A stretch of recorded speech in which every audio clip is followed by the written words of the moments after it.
What's up, internet? So, GM just absolutely refuses to stop playing Baldur's Gate 3. He's done nothing but play that game for days on end.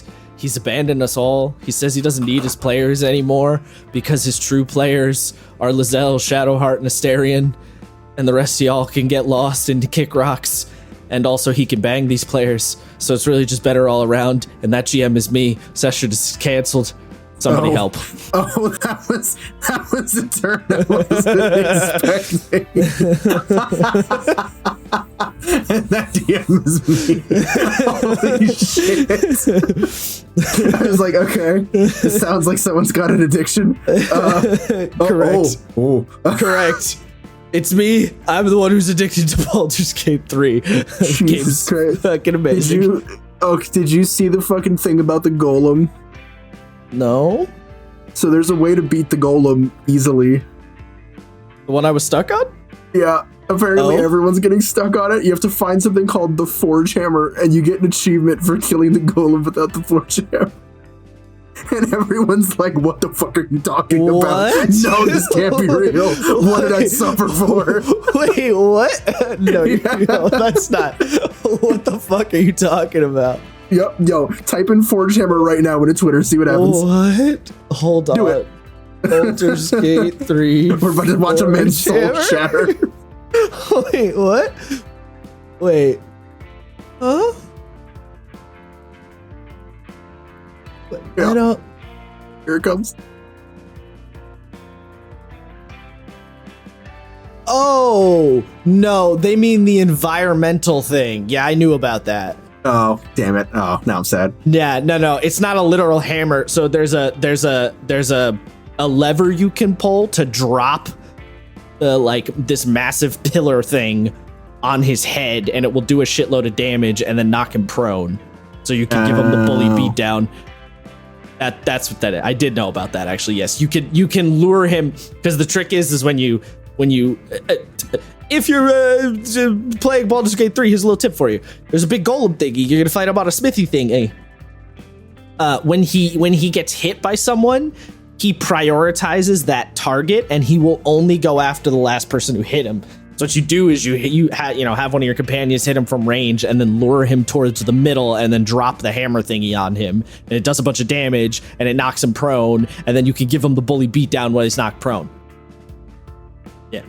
However, important note, when you hit him with the hammer, it will also spawn 5 fire mephits who are all going to cast heat metal on you to try and get you to drop your weapons. Mm. So, pros and cons. Oof. Yeah. Anyway, that's neither that's nor here. I mean, I am addicted to Baldur's Gate 3. I am playing ungodly amounts of that game because it is very good. And couldn't be me, bud. Yeah, me suffering in a lack of armored core. Listen. I'm just gonna say maybe you should play Baldur's Gate 3 first. Anyway. No, I want a cool call sign. I want to play in the Japanese server so I can get a cool call sign. I want it so bad. I mean, yeah, you do. I'm trying to. Yes. Oh, that's right. Yeah, I did not get that achievement in question, by the way, because yes, I did indeed use the forge to hit him with it. I'm honestly, so sad that wasn't like a more. No, I'm sorry. Honestly, though, funny enough, you, depending on like your setup, it might actually be easier to kill him without the hammer, because you can kind of like feed him around, because you can turn the lava on and then have someone hit him, and then have that person, like, so if you have Astarion hit him, and then you just use cunning action to like run away really far, so he tries to chase Astarion but can't actually reach him in a turn, and you just keep going around and around and around, you could potentially bait him for quite a while. But, oddly funny. Yeah. Anyway, point being, we're here to talk about tabletop shit, which Baldur's Gate is related to, and Baldur's Gate is the reason I had my topic idea of choice here, because Baldur's Gate. That's really all that is. That's all I have to say to the matter. So some astute listeners may look at the title, whatever we end up choosing it to be, and maybe look at the description and be like, wait a minute, you guys have already talked about this. And yeah, we kind of have. We kind of have already talked about. We're going to talk about experience points and sort of experience point reward systems. And yes, we sort of did kind of already talk about this. But I want to drive down on a more specific aspect of reward systems in games. And focus on the using the way Baldur's Gate does it as a jumping off point, sort of focus on this particular method of doing it in a way that I think is quite good and can be useful in a bunch of ways. And also, if nothing else, can be some interesting, like, food for design thought. So, all that long-winded explaining.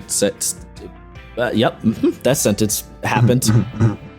So how does Baldur's Gate do it? Let's start there. Basically, so you know how D&D talks about the 3 pillars? That's the thing. I know that D&D likes to say that it talks about 3 pillars.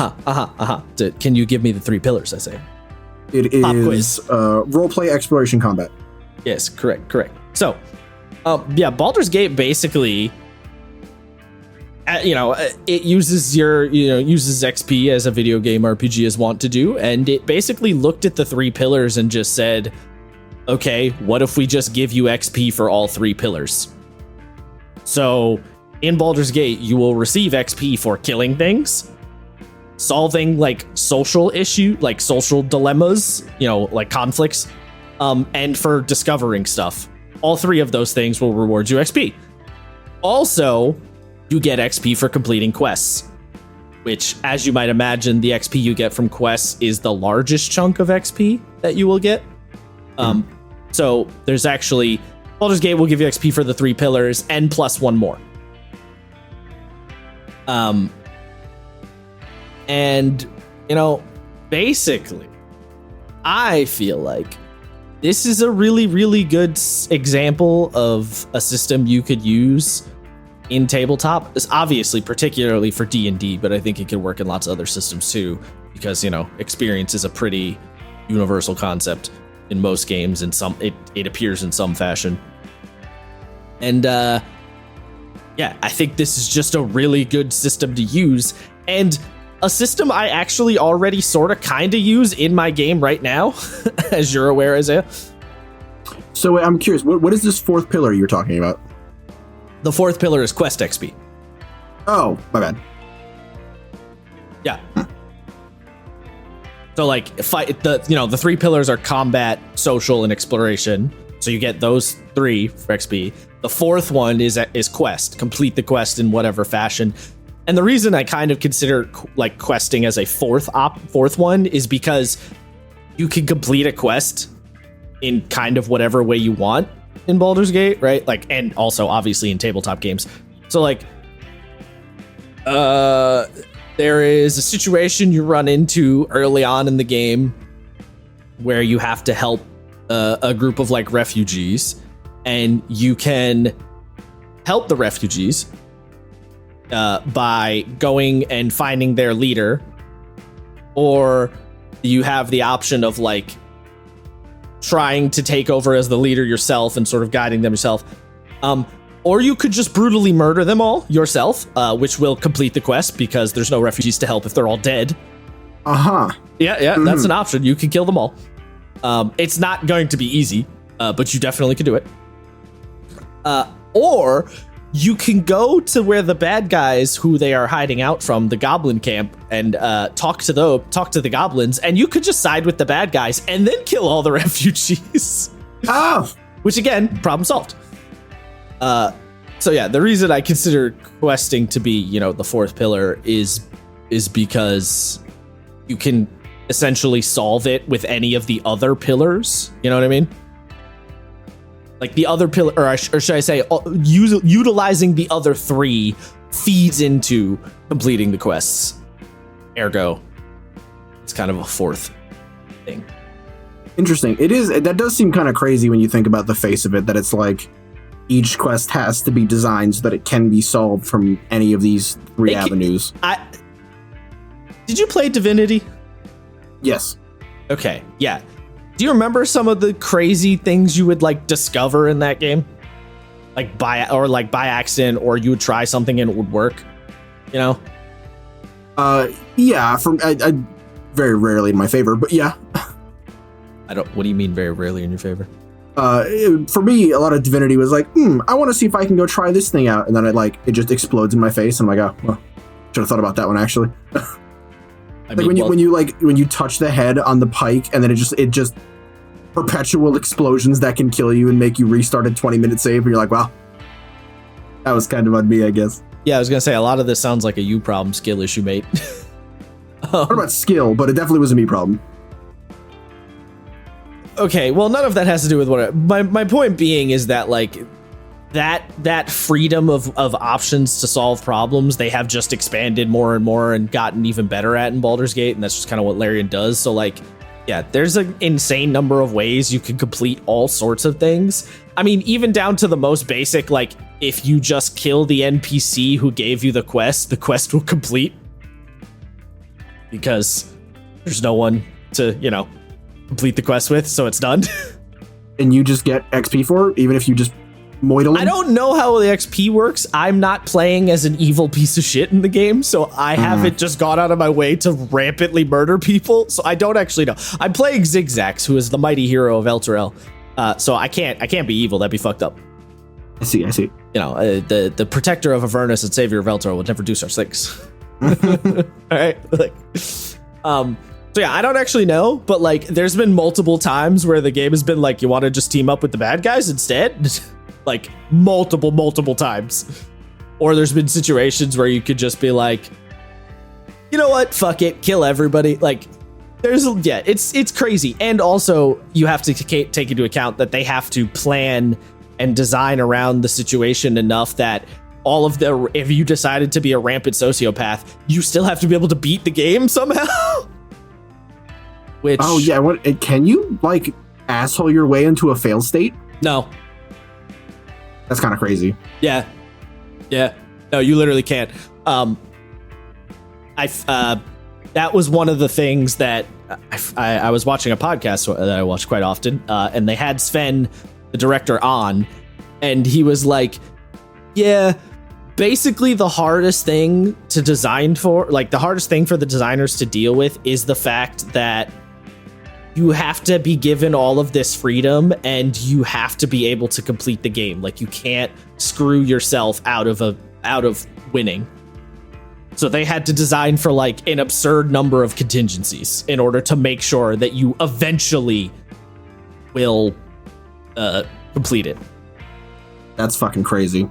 Yeah, no, it's quite the thing. I believe, again, I'm not playing the Rampant Sociopath run, so like it's hard for me to tell what some of those failsafes are because I'm, actually talking to the people you're supposed to talk to. But there are a couple of sort of MacGuffin-esque things in the game that I think are the primary ways that they guarantee you will never like get off of the main path. Is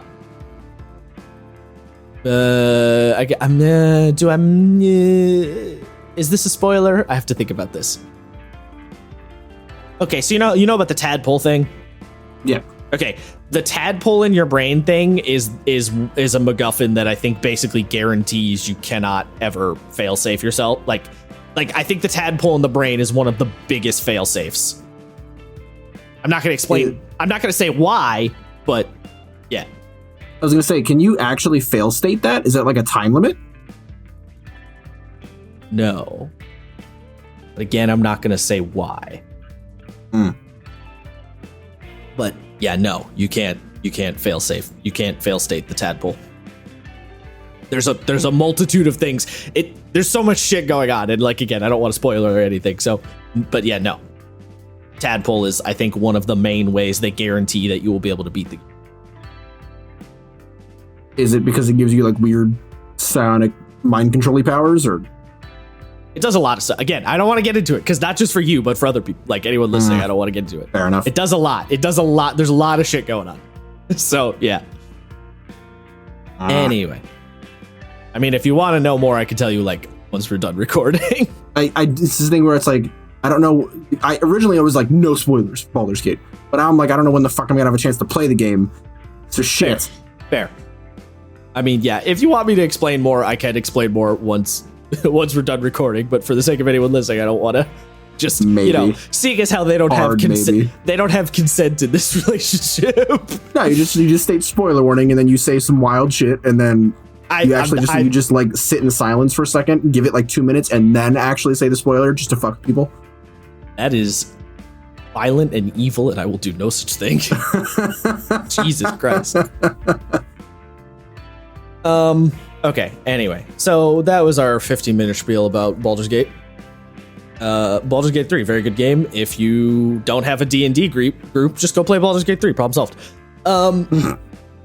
I mean, I'm like, that's like half a joke, but if I'm being honest, it actually does very genuinely have the feel of a D&D game, like in many of the ways that you would want.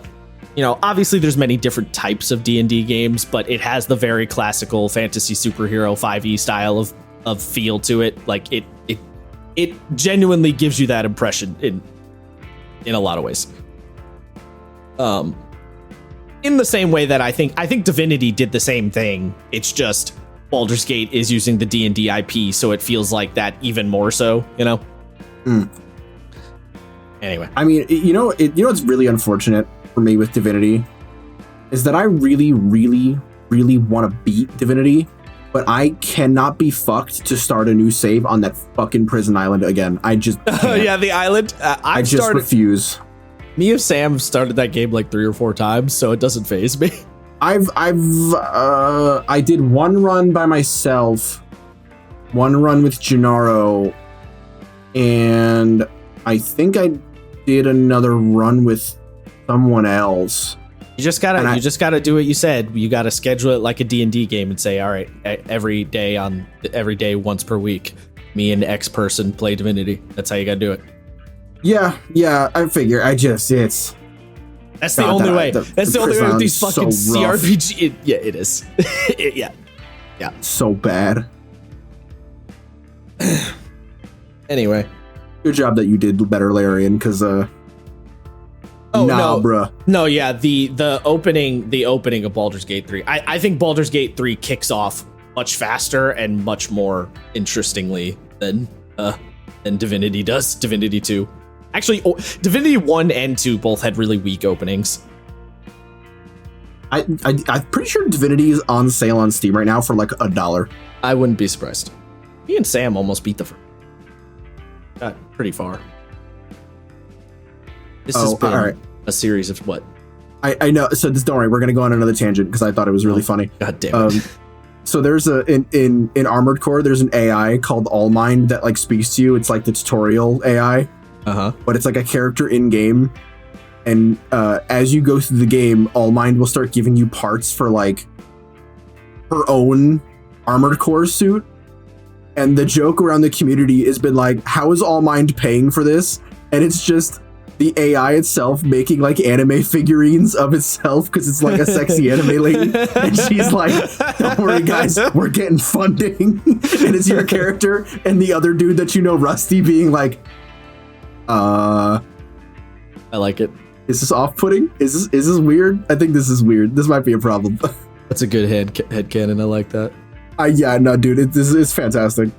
I'm trying to, I'll while you're talking, I'm trying to see if I can find the fucking comic because it made me laugh my ass off. All right. Well, so I guess my question here is, where do you want to start? Because like I wrote the notes down in a specific order, but they don't necessarily have to be in any particular order. Any of them speak to you as a starting point? If not, I guess I'll probably go down there. I mean, I think number 3, the like using Baldur's Gate 3 is way hard is harder to make codified in a deeper, because that's what I was thinking.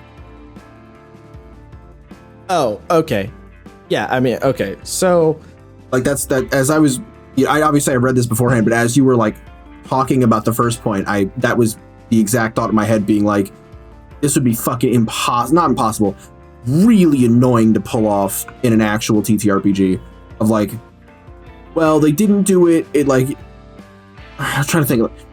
You have this is definitely a thing that's happened to you before as a DM, where you have like, you know, your characters are talking to an NPC to like solve a quest or do whatever, and you've got some ideas on how they, like, what they might say, and they do none of that, and the conversation either sort of dies or just sort of doesn't resolve, but you're just like, I just got to move on to the next plot point because we're going to be here forever. What would you do, for example, in that case? Well, yeah, I mean, so yeah, the thing, obviously, when you're playing a video game, because via the limitations of the medium, right?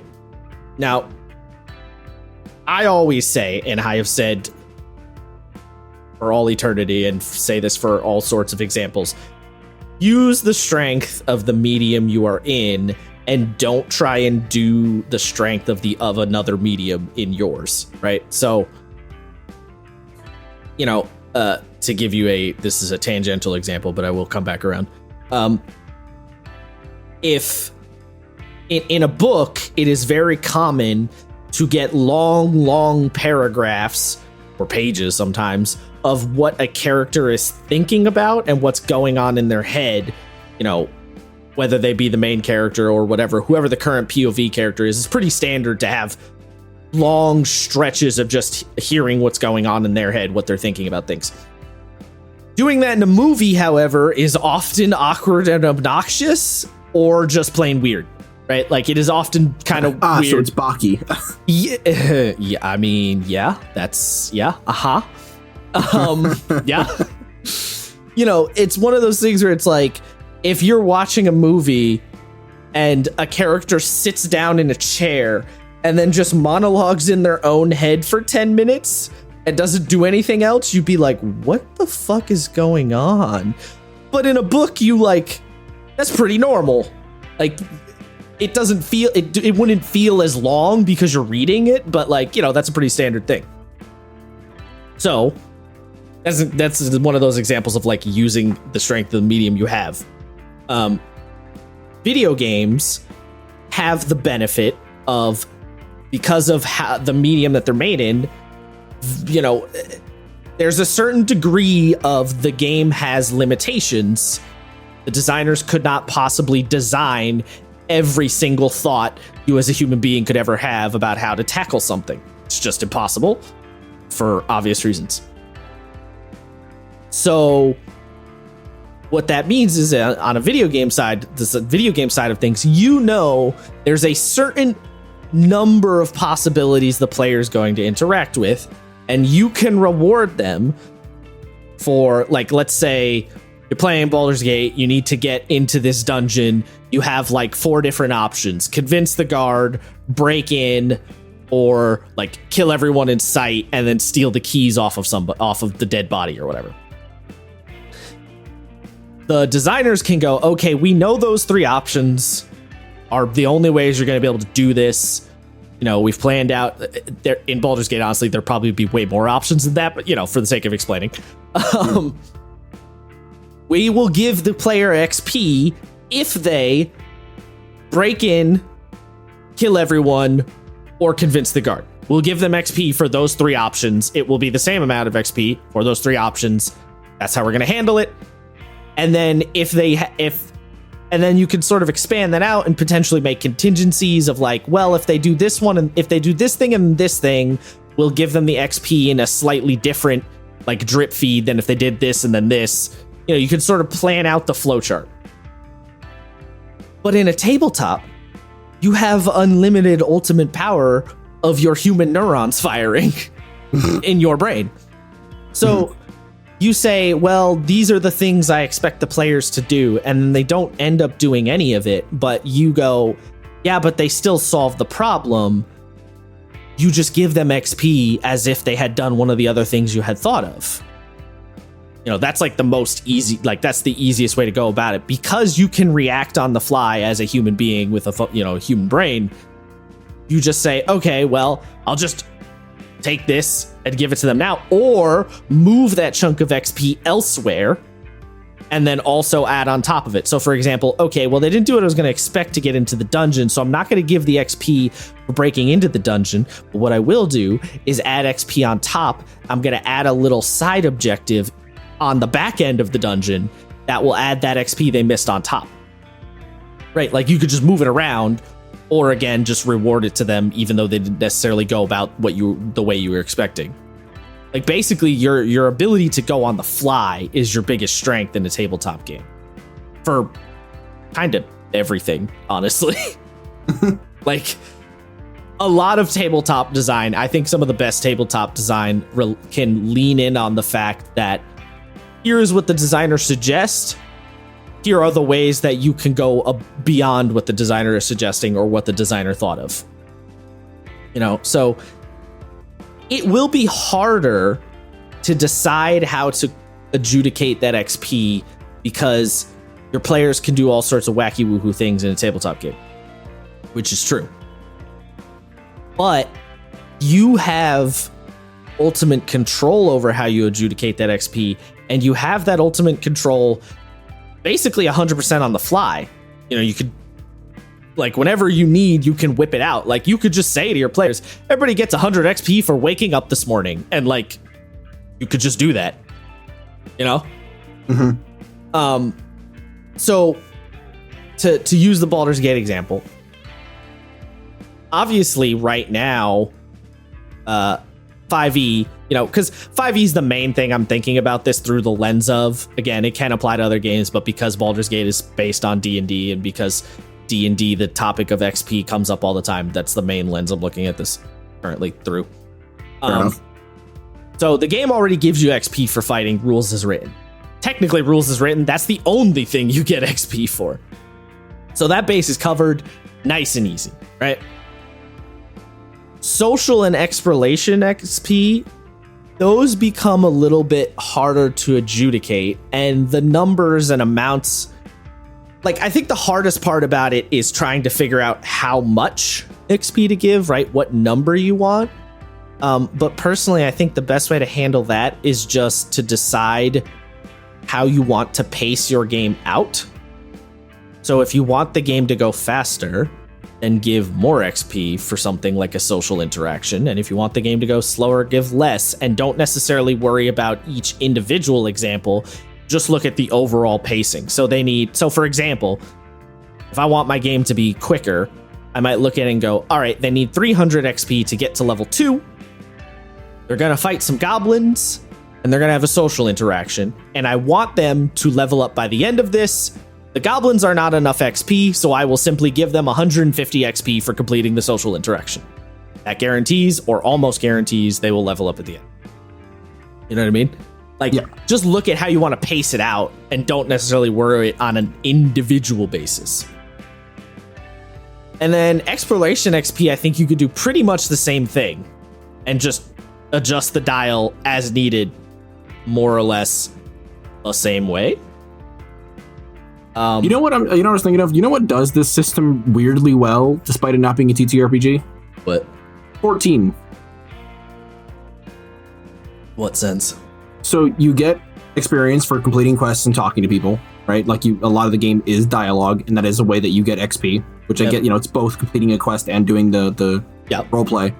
You get XP for exploring, finding aether currents, finding the photograph spots, and obviously you get it from just murking shit.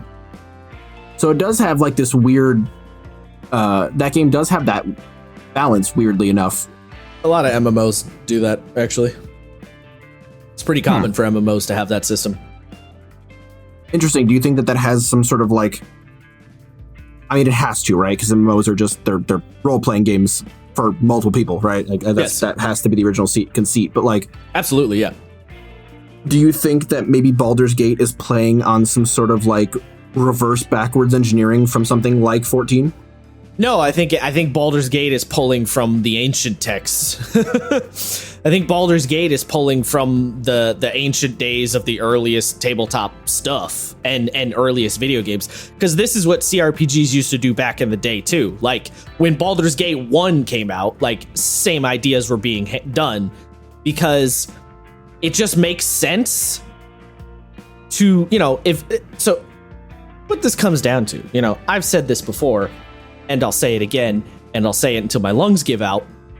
If you make a game, what your game is about is what you reward players for doing. If your game is about robbing banks, then you reward the players for robbing banks. You do not reward the players for hanging out with the cops. Right? So, yeah. Baldur's Gate is looking at this and going, well, our game is about fighting stuff, doing the role play thing, and having the, doing the, in the case it's a video game, so doing the like chat flow chart, like doing the conversation dialogue, like fights, which aren't fights, but you're overcoming the problems, right? And it's about exploring the map to find cool shit. And it's about completing quests to get and find cool shit. So we give you XP for those 4 things because that's what our game is about and that's what we want you to do. And they're just pulling from that very basic premise. And a lot of old CRPGs did this. A lot of video game RPGs in general do this, right? Like it's pretty standard in a lot of RPGs, like video game RPGs, to uncover a portion of the map, receive a big chunk of XP, right? Like that's pretty common. Mm-hmm. So it's just sort of a logical pathway. And quite frankly, I don't understand why D&D doesn't have any kind of guidance. Like the fact that 5e has absolutely almost no commentary on this is like, I don't understand why. You know what I mean? I mean, look, as someone who like tries pretty hard not to jump on the shit on a 5e train, it really does seem like the simple and cynical answer to that is, yeah, why would we make rules when you can do it? That's really what it feels like. I mean, perhaps, so this is the thing, right? Because there is some trickiness to it in that a tabletop game is much more ephemeral in how things happen, right? In a video game, it's very clear when you discover a new area, right? You walk into the fog of war, a chunk of map gets revealed, all of the coding and math is done in the background. It's very clear to the video game if you have cleared and found a new area or not.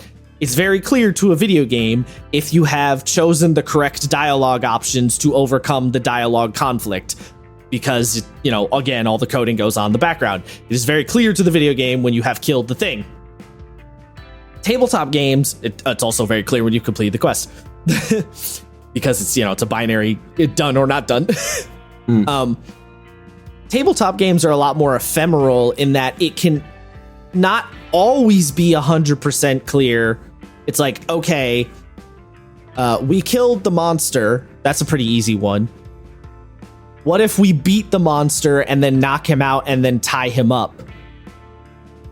Do we get XP for that, GM? Right? And now I, as a GM, would say, yes, you still overcame the monster. But some people might say, well, the monster's still alive, so no. Right? Mm-hmm.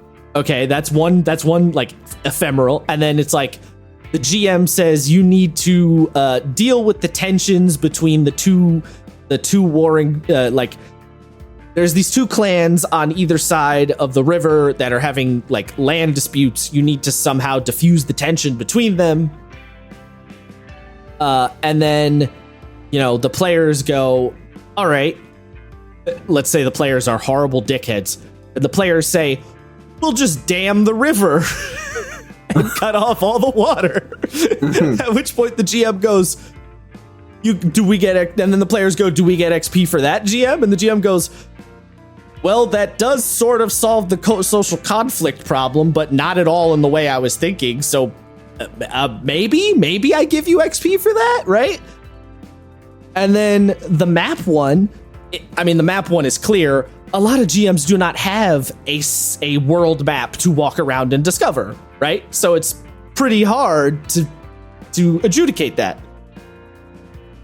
So yeah, I suppose, I don't know, because I was thinking about that the whole time you were talking about this, and I think that the easiest way to do map discovery, right, is typically from my experience and what I'm only assuming is other people's experience, is the players find a new spot when the GM has a new spot. Yes. And they usually find a new spot after they've gotten a level or after they've gotten a new quest. So you do have quite a good amount of control over what people would. Fuck. Let's try that again. You have more control over what people would typically assume is just free XP, right? It's like, why do they just get free XP when they do this? And it's like, well, it's not really free, right? Like, they're still going out and doing this thing. Just because you put that thing in front of them to do doesn't mean that you're giving it to them for free. They still made that decision because of the fact the way that the game is, right? You could be like, oh, well, you have to go. No. Yeah, you have to go get Lord Darkamon's whatever the fuck, and they can be like, oh, hell yeah. Yeah, no, we're going to the casino. So, no. And I think there is something to be said about maybe giving your players XP for them doing what you want them to do. Like you're basically, you're putting breadcrumbs on the trail for them to follow. But when you put breadcrumbs on the trail, you don't, like, when you're trying to attract the ducks, when they go to eat the bread, you don't pick the bread back up and say, fuck you didn't earn the bread, right? Exactly, yeah. You give them the bread. Yeah, that's exactly what it is. And I was just about to say, we could go through a couple of examples here, or a couple of ways you could go about this. The last one, though, obviously, like quest XP, that one I think is the easiest by far, because you as a GM say, here's your quest, here's what you need to do, and then basically you just give the players the XP for the quest no matter how they complete it, right? Like, unless they really, really fuck up, like Lord Darkamon says, hey, please, like, go rescue my daughter, and instead you, like, murder the daughter and eat her body. Like, all right, maybe. Wow, that maybe was not that fucking turn. Jesus. Maybe, you could maybe say, all right, I don't know if I'm going to give you XP for that because that's so far off the beaten path. But if, like, instead of necessarily rescuing the daughter, they talk someone else into rescuing her, all right, that's XP worthy. Like, they still got her to safety. They still mostly did the thing, right? So the quest XP, I think that one's the easiest. Just basically, as long as they more or less do something within the ballpark, you give them the XP. Like, it's pretty straightforward. Mm. The fighting one, I think, is kind of the same. Any kind of overcoming, just give your players XP for overcoming the enemy in any way. If they knock them out and tie them up, if they knock them unconscious and throw them in the river, if they, like, leave them unconscious out in the middle of the woods and walk away, like, just if they talk them out of the fight, or like the classic one, right? There's 5 bandits, you kill 3 of the bandits, the last 2 bandits surrender. GM goes, all right, well, I'm going to give you XP for 3 bandits. No, bitch, give them XP for all 5 bandits because they still defeated the other 2, right? Like, they're still overcoming the challenge. That one's easy. Yeah, especially, I think you're right. I think it when it comes to stuff like that, I believe that it is the GM's first option to just go with give them the XP, because then you run into weird conundrums like, oh, well, the bad guys ran away, so you didn't actually kill them. And then the players, the immediate answer is, well, you made them run away. Like, right. Yeah, we would have killed them all to the last man, no quarter, had you not made them take the dash action. So how is that our fault?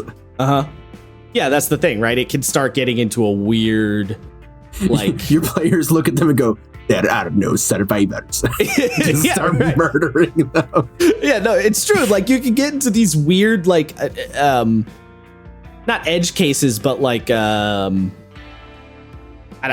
conundrums. I don't know how else to put it. So it's like, yeah, err on the side of giving them XP for more or less overcoming the challenge, but B, also just interacting with the challenge, because that's really what that's when you really get to the brass tacks of it.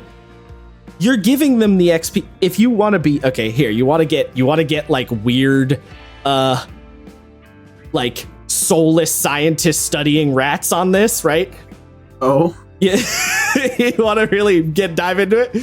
So you as the GM, what you're doing here is you're looking at your players as 4 little rats running around in a maze. And when the rat goes down the correct path and gets the cheese, you're giving them the cheese in the hope that they will continue to go down the path that you want them to go down, right? You're looking at your players and saying, here is XP for interacting with the thing I wanted you to interact with. And then you pat them on the head and call them good little children, right? Like that's really what you're getting at. Now that's a psychopath way to think about it, and do not describe it to that way to someone. Very Pavlovian. Oh yeah, 100%. No, but that's what it is, because that's the thing about a tabletop game. The point of a reward system is you as the GM saying to the player, this is what I want you to do. There you go, you did a good job for doing the thing I wanted you to do.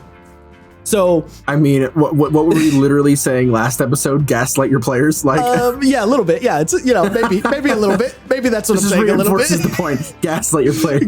Gaslight, gatekeep, girl boss. Gatekeep, girl boss. Just gaslight your players. I don't understand what the problem is. Yeah. But yeah, that's really the XP is to represent, yes, thank you. You did you interacted with the thing I wanted you to interact with. How you interacted with it is not really a problem, right? Because here's the thing. Once you start, and I just realized this as I was talking, once you start dictating how they interact with the challenge, that's when you get into railroading territory. Mm-hmm. Right? Presenting the challenges for them to partake in is fine. And even saying, no, you have to do this challenge is fine. But once you start dictating how you overcome the challenge, that's when you get the railroading problem, right? If Lord Darkamon says save the princess and the players go, cool, what if we convince the dragon to save the princess instead so we don't have to do any work? And then you as the GM go, no, you have to save the princess yourselves because I said so. And the reason you're saying that is because there's a cool fight you want your players to do that's, the people guarding the princess, and you don't want them to skip that fight. So you start dictating all of their potential, avenues. That's when you get into the no railroad territory. Yeah, which is funny because the obvious answer is just let the dragon save the princess, and then the players have to fight the dragon. Congratulations, you played yourself. I mean, sure, yep, that's an option. But it's that kind of thing, that railroading thing, right? Again, using the strength of your medium, being open to the possibilities is the strength of the medium of a tabletop game. But in a video game, the railroading is what you expect. Because it's a video game. That's how it goes, right? The video game says, fight the boss, loser. You're not going to go, no, I don't want to. I'm not going to fight the boss. It's a fucking video game. You're going to fight the boss. Shut the fuck up and kill the boss. Right? Yeah, you're going to fight the boss, so you're just not going to beat the game. Congrats. Yeah, right? You don't get to the end of DMC5 and then go, I don't want to beat up Virgil. He's my dad. I feel bad about it. It's like, all right, well, fuck off then. You're just, so this is going to get real awkward, bud. Yeah, he's going to beat your ass. Yeah. That's so, the thing I'm getting at being use that fluidity to reward the XP. Basically, once your players have decided to interact with the thing, you can be pretty liberal with how they complete it to receive the XP. And that's not, and for quests, for fights, and for social interactions, I think that works for all three of those. As long as they overcome it in some kind of fashion and they interact with the thing, then you can pretty much be good. You're good giving them the XP. There's really no reason. There's also no benefit to you holding it back. Right? True. Yeah. You get nothing out of. Yeah. You're just causing yourself more grief because your players have a higher chance of being all right, well, I'm getting bored. We're not leveling up. Right. The only reason you would hold it back is if the players are doing, if you want to dissuade the players from doing something, and so they do the bad thing, and then you hold the XP back for doing the bad thing, that's kind of the only reason you'd really be doing that. But, that's, there's other ways you could go about that. Mm-hmm. The one where it gets a little tricky, but you said, is, so exploration, how do you handle the XP for exploration? again, like I said, when it comes to working out the math, like the amounts, just figure it out based on the pace you want to do. Same as the other three. Of course. I mean, that's simple too, right? Because you can pretty easily quantify that by being like, give them, I don't know, 1/20th of their total level XP. Yeah, you could totally do the math. Yeah, right. You could just math it out, or you could do it on the fly, right? Like there's the numbers you don't need to stress too terribly much, honestly. And also, a lot of games use much smaller numbers. D&D 5e is kind of weird in that max level is like 330,000 XP. A lot of other games use much smaller numbers. Like, for example, in Dungeon World, to get from level 1 to 2, it's 7 XP. 7, right? And that's because XP in that game is rewarded in increments of 1. So, for example, if you're playing Dungeon World and you wanted to reward your players for finding an interesting location, you would just give them 1 XP. It's very easy and straightforward. You know what I mean? And I've played other games that are like that too. Stars Without Number also uses fairly small XP increments, which is to say like single digit increments. The exploration one though, like you said, you tell the players about a cool place, the players go to the cool place. Even if you don't have any kind of map set up, just give them some XP for finding the cool place.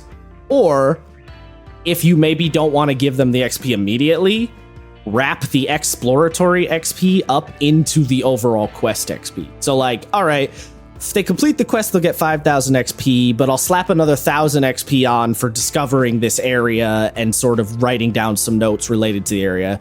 So at the end, instead of 5,000, I'll give them a total of 6. Like, you could just wrap it into the other crap. That's, big bank of XP at the end. That's an easy way to do it. If you are playing in a game with a map, then, like you as a GM have made a world map, then you can start sort of basically anytime they find like, in an open world game, a point of interest, like if your players are doing, like if you're doing a sandboxy thing, a point of interest, you can reward and be like, all right, you found the point of interest. Here is the amount of XP for doing the thing, and then you can sort of decide if the point of interest is relatively low level, they get less XP. If it's, for example, let's say you have a map that goes like from the players start on the south and then they move their way north. The first area, the first ring at the bottom is all 100 XP point of interest locations. The next ring up is 500 XP point of interest locations. Then the next ring up is 1,000 as they move northward. But then also as they move northward, the challenges get more challenging. That's another, if you're running with a map, that would be how you can adjudicate that. And if you're doing like a hex crawl thing, if you have like not just a world map, but actually a hex map, you could literally math it out per hex. True. Let's say players start in point. Let's say every hex the players clear is 25 XP. So if a point of interest is 10 hexes away, you would give them 250 XP for reaching that point of interest. And then you say, players, you have found this point of interest. Here is 250 XP. And the players go, oh, cool. And they go, how did you choose 250? And you just look at them and go, my methods are mysterious. And just, don't tell them the math that you're doing in the background. You choose simple math, yeah. Yeah, don't tell them that you just did basic arithmetic. Just look at them like Obi-Wan Kenobi and be like, well, you see, I'm very skilled. Look at him. Yeah. It. Yeah. So yeah, I mean, that's the moral is using that flexibility, again, using the power of the neurons firing within your squishy human brain to sort of handle the situation as it comes and be fairly liberal with the rewarding, because again, there's no reason to be like conservative with the rewarding. It does very little for you, if anything. True, it is arguably the least balance breaking thing in the game to reward your players. Pretty much. Yeah, not even arguably. It might be literally the least balance breaking thing.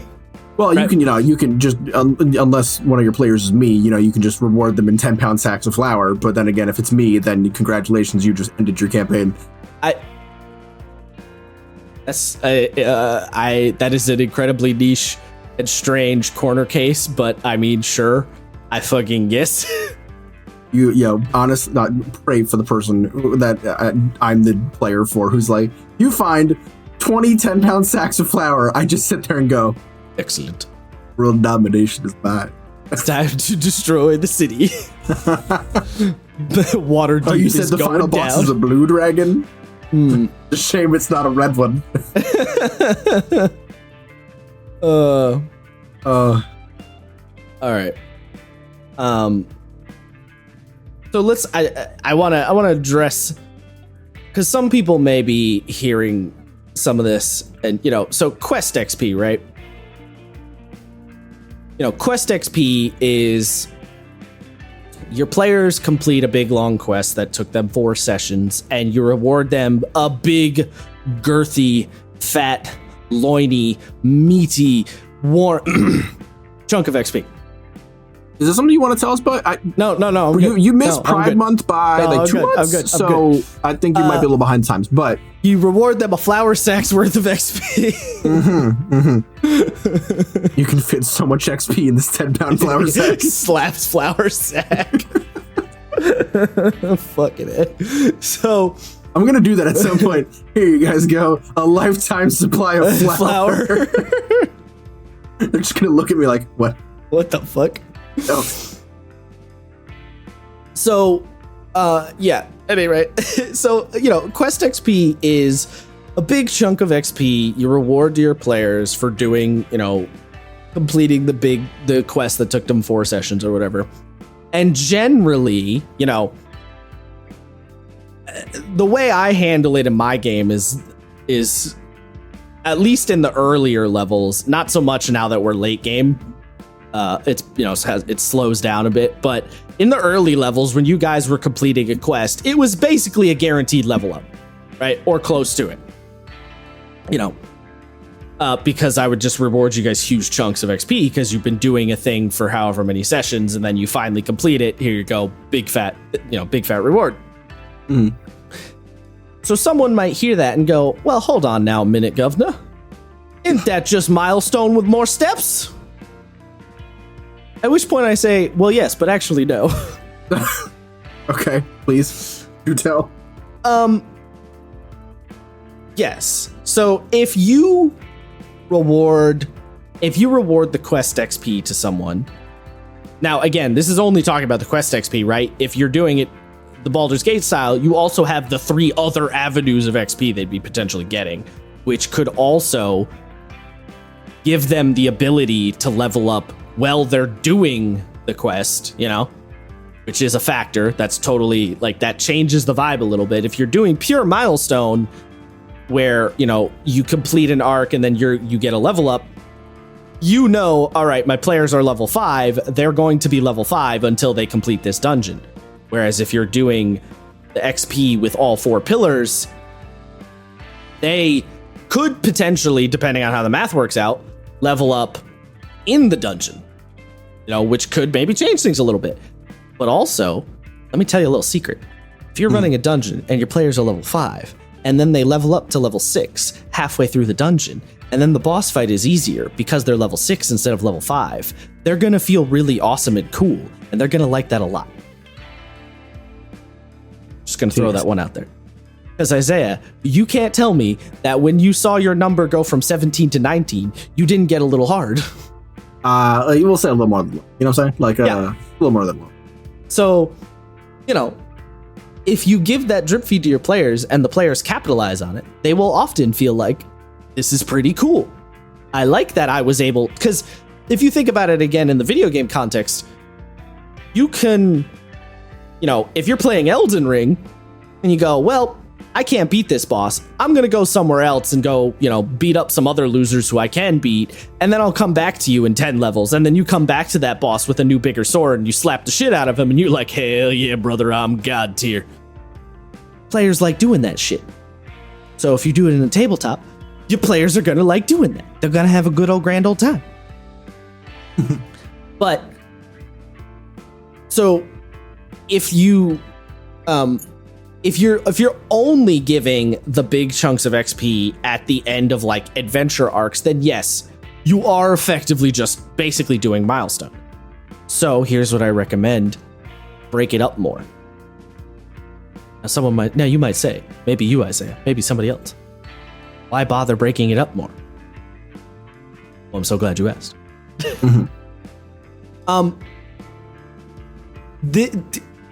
Some people may dismiss this. Perhaps. I don't know. Milestone is a very binary on-off thing, right? You either leveled up or you didn't at the end of the session or at the end of the adventure, right? It's very, you did or you didn't. XP on a tracker can be a drip feed, and that drip feed can actually be part of the fun. And I know that might sound crazy, but like looking at your sheet and going, ooh, I get to add 10 little more pointily doos onto my sheet.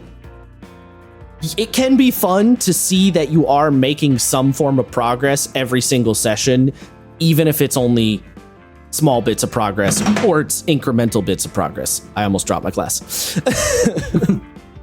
If that came through on the mic, I almost dropped my glass of water. Very, very quietly. All right, well, that can be part of the fun, is like marking the XP on your sheet and seeing the number go up. And I know some people might be like, what? Dude, why? But like, it's a thing. I mean, I don't know.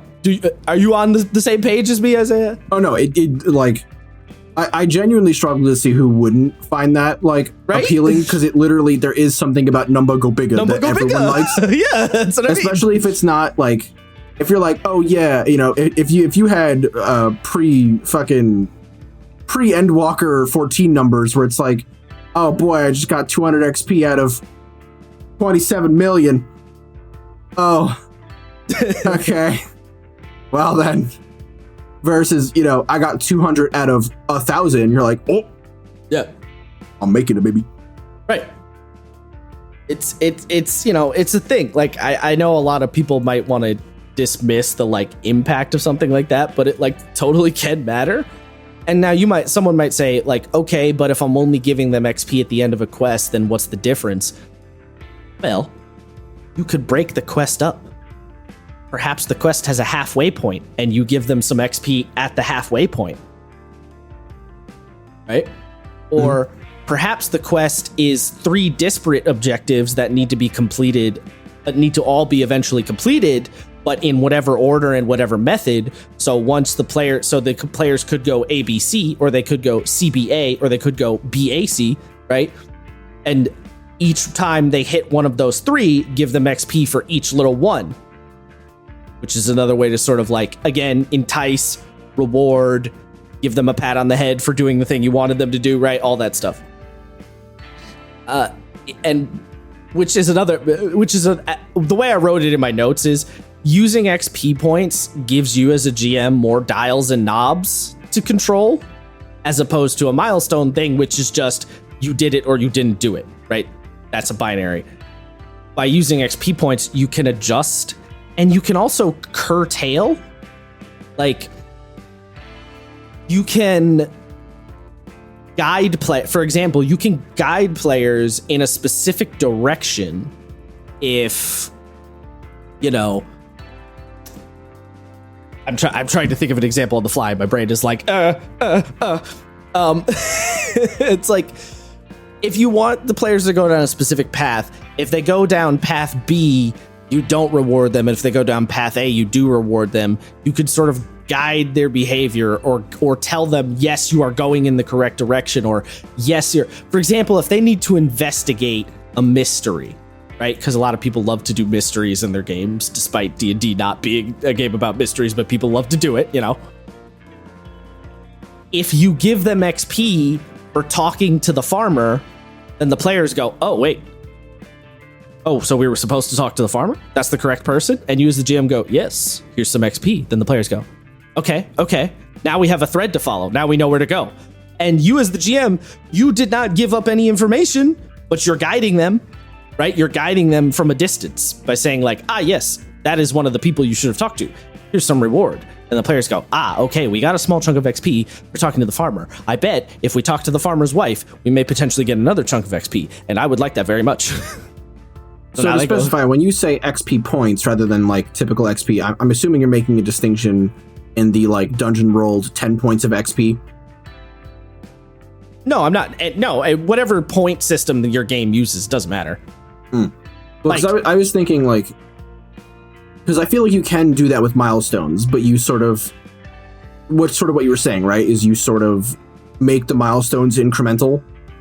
So it's like, okay, and you can make this pretty clear, right? It's like, if the players do a thing at the end of a session, say you've made a tick towards a milestone, and maybe there's 10 ticks to the end of the milestone, and that's when they hit it, they actually get the milestone, Yes, yeah, you could hypothetically make kind of a countdown clock system with a milestone.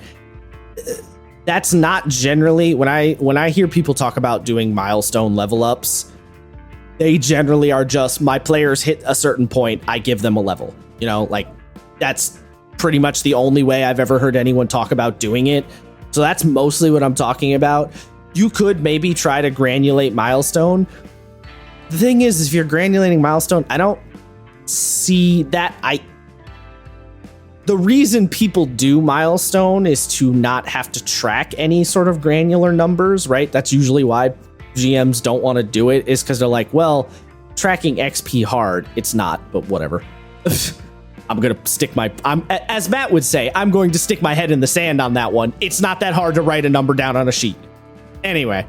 If only Matt was here to throw out some of his sick bait. I'm going to be the ostrich on that one and be like, it's not that fucking hard. Get over it.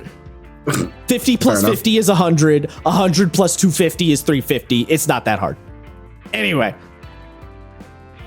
The reason people do milestone level ups is so that they don't have to track any kind of granular information from a session by session basis. So if you went to some sort of like a countdown-y clock system, you're sort of defeating the benefit of why you're using milestone in the first place, Like you're essentially just doing XP at that point anyway, because you could think about the 10-step countdown clock is just 10 points of XP.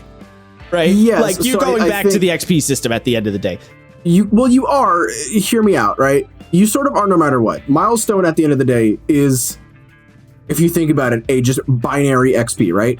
So you need 1 point of XP to hit your level, and I decide when you get that 1 point of XP to hit your level. So yes, with a key difference though. There's a very key difference. Which is? That key difference is there's no granularity from A to B.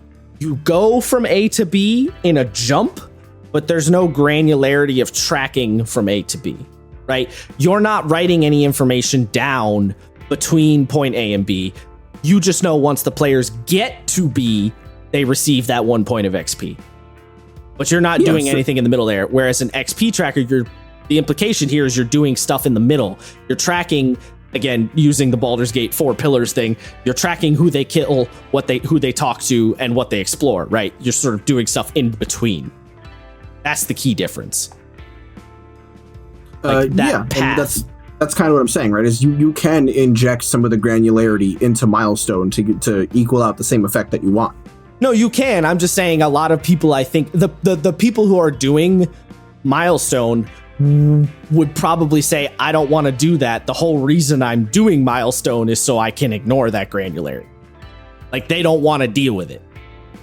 You know what I mean?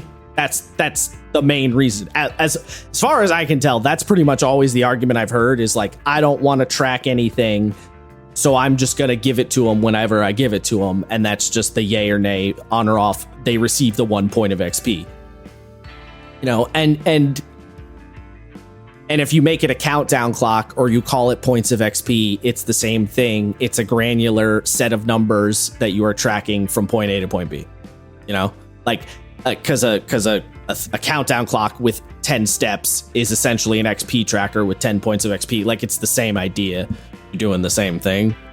Yeah, although I think a lot more people would be willing to do XP counting if the number was heavily reduced. Right. Well, that's why that's what I was saying before. Like a lot of games, like D&D is weird in that it does big numbers, but a lot of games don't, and most people don't complain about it. Right? Like no one really complains about the XP in Dungeon World because it's just increments of 1. Right? That is something that I find is like something that I wish more, and this goes for video games as well as like, I guess, pen and paper RPGs as well, is I will always prefer when a game tells me that I need, like Fire Emblem does this, right? Every character needs 100 XP to level up once. And typically that like it the amount of XP you get for enemies reduces the stronger you get, right? So it sort of balances itself out. And yes, I'm aware that technically the math is more difficult to calculate if you're doing it the reverse rather than just making the total bigger. I know. I don't give a fuck. That is more complicated math, yes. I don't fucking care. Like there are like pretty simple equations you could be given by a rule system being like, you fucking divide the monstrous CR by the character's level, and whatever that is however much you get to get, add 1 out of 100 XP. You know what I mean? Like that's, math doesn't perfectly work out on that analogy, but like it's basically there. Yeah, I think the point you're hitting on is just the smaller numbers making it manageable. Yeah. Right? Like that's really the main thing is, if you were to do a quote unquote milestone, again, at this point, it wouldn't be a milestone system, but if you were to do a milestone system where you had kind of a countdown clock tracker, what you're actually doing is making an XP tracker with smaller, more manageable numbers. Mm-hmm. And that's really the thing that most people get annoyed about. And to that degree, totally, I understand. And I think it's dumb that 5e doesn't do that. And I don't really, like in a video game, the video game does all the math for you, so it's like whatever if the numbers get out of control. And for a lot of games, usually the numbers, the reason... Ooh, that sentence... What? Woo! Train left the station. That sentence fell apart in my brain. Talking too fast. In a video game, the reason that the numbers get so big into the hundreds of thousands, millions, right? All that crap has something to do with the under the hood math that the game is doing, right? For example, the math under the hood in Pokemon is insanely complicated, like just ludicrously so. I remember I saw a picture one time of like the math equation used to figure out if a Pokeball is a catch or not, and it was just the most hilarious. Like I looked at it and was like, I'm a fucking idiot. Like it was insane. Gotta hit him with that. And yeah, pretty much. And like that's because the under the hood math for how Pokemon functions as a game is just crazy like that. But a video game, you can get away with the under the hood math being really complicated because it's doing the math for you. So it might be a little insane that you have to get 10 billion XP to level up from 79 to 80 in Final Fantasy, but it's okay because you're not doing that math yourself. Yeah. Right? In a tabletop game, you are doing that math yourself. So yeah, it's totally understandable when the numbers start to get really wacky woohoo big. That's like, what the fuck, dude? Granted, again, I don't think the numbers in 5e get that bad, but yeah, they do get into the hundreds of thousands, right? Level 20 is 330,000 XP. You do have to do a little bit more thinking. Okay, sure, yeah. Understandable, I guess. Again, I don't think it's that bad, but sure. But yeah, it's... There's so many ways to go about the XP number thing, that it's just... honestly, the way the XP math works in 5e just feels outdated. It just feels old, And there's other games that do it, like Pathfinder still uses big numbers like that. And I just look at it and go like, yeah, but why though? Yeah, I mean, I can imagine that fucking the Pathfinder version is even more of a pain in the dick because everything in Pathfinder is just inflated as fuck. I don't know if XP tracking, if the numbers get that much hilariously, like that crazy big, but they're still in the realm of large for sure. Well, I feel like they have to on some level, right? Just the way that everything maths out, because you have an extra levels, you have on average just bigger numbers across the board. Well, you don't have 10 extra levels in Pathfinder 2e, but maybe. Yeah. Oh, really? I thought it was still 30 levels. I think they went down to 20. Don't quote me on that though. I'm gonna be honest. But yeah. Point is, they're still in the realm of biggerized. Right. But yeah, the drip feed I think is a huge part of it, and the having more controls over the knobs and dials as a GM. Being able to say, all right, players, players want to have choices and have the freedom of a tabletop game, right? The number one draw of tabletop is, as everyone always says, it's D&D, you can do whatever you want, right? Like, that is the draw. So as a GM, looking at your players and saying, okay, so your mission, your objective here is you have to, Lord Darkamon needs his daughter saved, right? He's in she's in this ancient spooky castle filled with undead creatures, and this necromancer dude is controlling them, and he's trying to abduct her to force her to be his bride, blah, blah, blah, so he can own the kingdom or some, Saturday morning cartoon nonsense. And then your players go, okay, so objective, get princess. And you say, yep. And the player's like, sick. And then the players show up and obviously, I guess maybe I should have said this at some point, but you should tell your players what you are going to reward them for, right? So you have told your players at this point, you will be rewarded for fighting, for exploring, and for doing social interactions and for doing quests. So the players look at it and go, okay, saving the princess obviously is the quest. Killing some undead, sick. We get to fight some undead and get XP points. That's going to be lit. Discovering the location, and then you as the GM go, I'll do you one better. I'll give you XP for discovering the rooms of the dungeon. And the players go, ooh, now we have a reason to look around the entire dungeon. And then the players go, cool. And if we run into any social conflicts, also reward. And you as the GM go, why, yes, there's a local bandit camp nearby that's also dealing with the necromancer problem. I bet you should have a chat with them. And the players go, ooh, another thing for us to do. And we can do it in whatever order and whatever method. And now they have all these... You're essentially giving them a bunch of toys to play with and then giving them a pat on the head when they play with the toys. Mm-hmm. Right? That's really I think that's why XP, using XP instead of milestone can be such a good thing. And you might say it's well, yeah, but if I'm using a milestone, players can do all that stuff anyway. And my response is, absolutely, your players can still do that stuff. But by rewarding them for doing each thing, you're encouraging them to do it, and they feel good about doing it. It's fun. In a recent video, Matt Colville mentioned a thing how completing a quest or an objective and getting XP is a feedback loop of dopamine because you feel good for completing the quest, so you receive XP. You feel good about the quest because you received XP. Right? And so it just feeds back in on itself.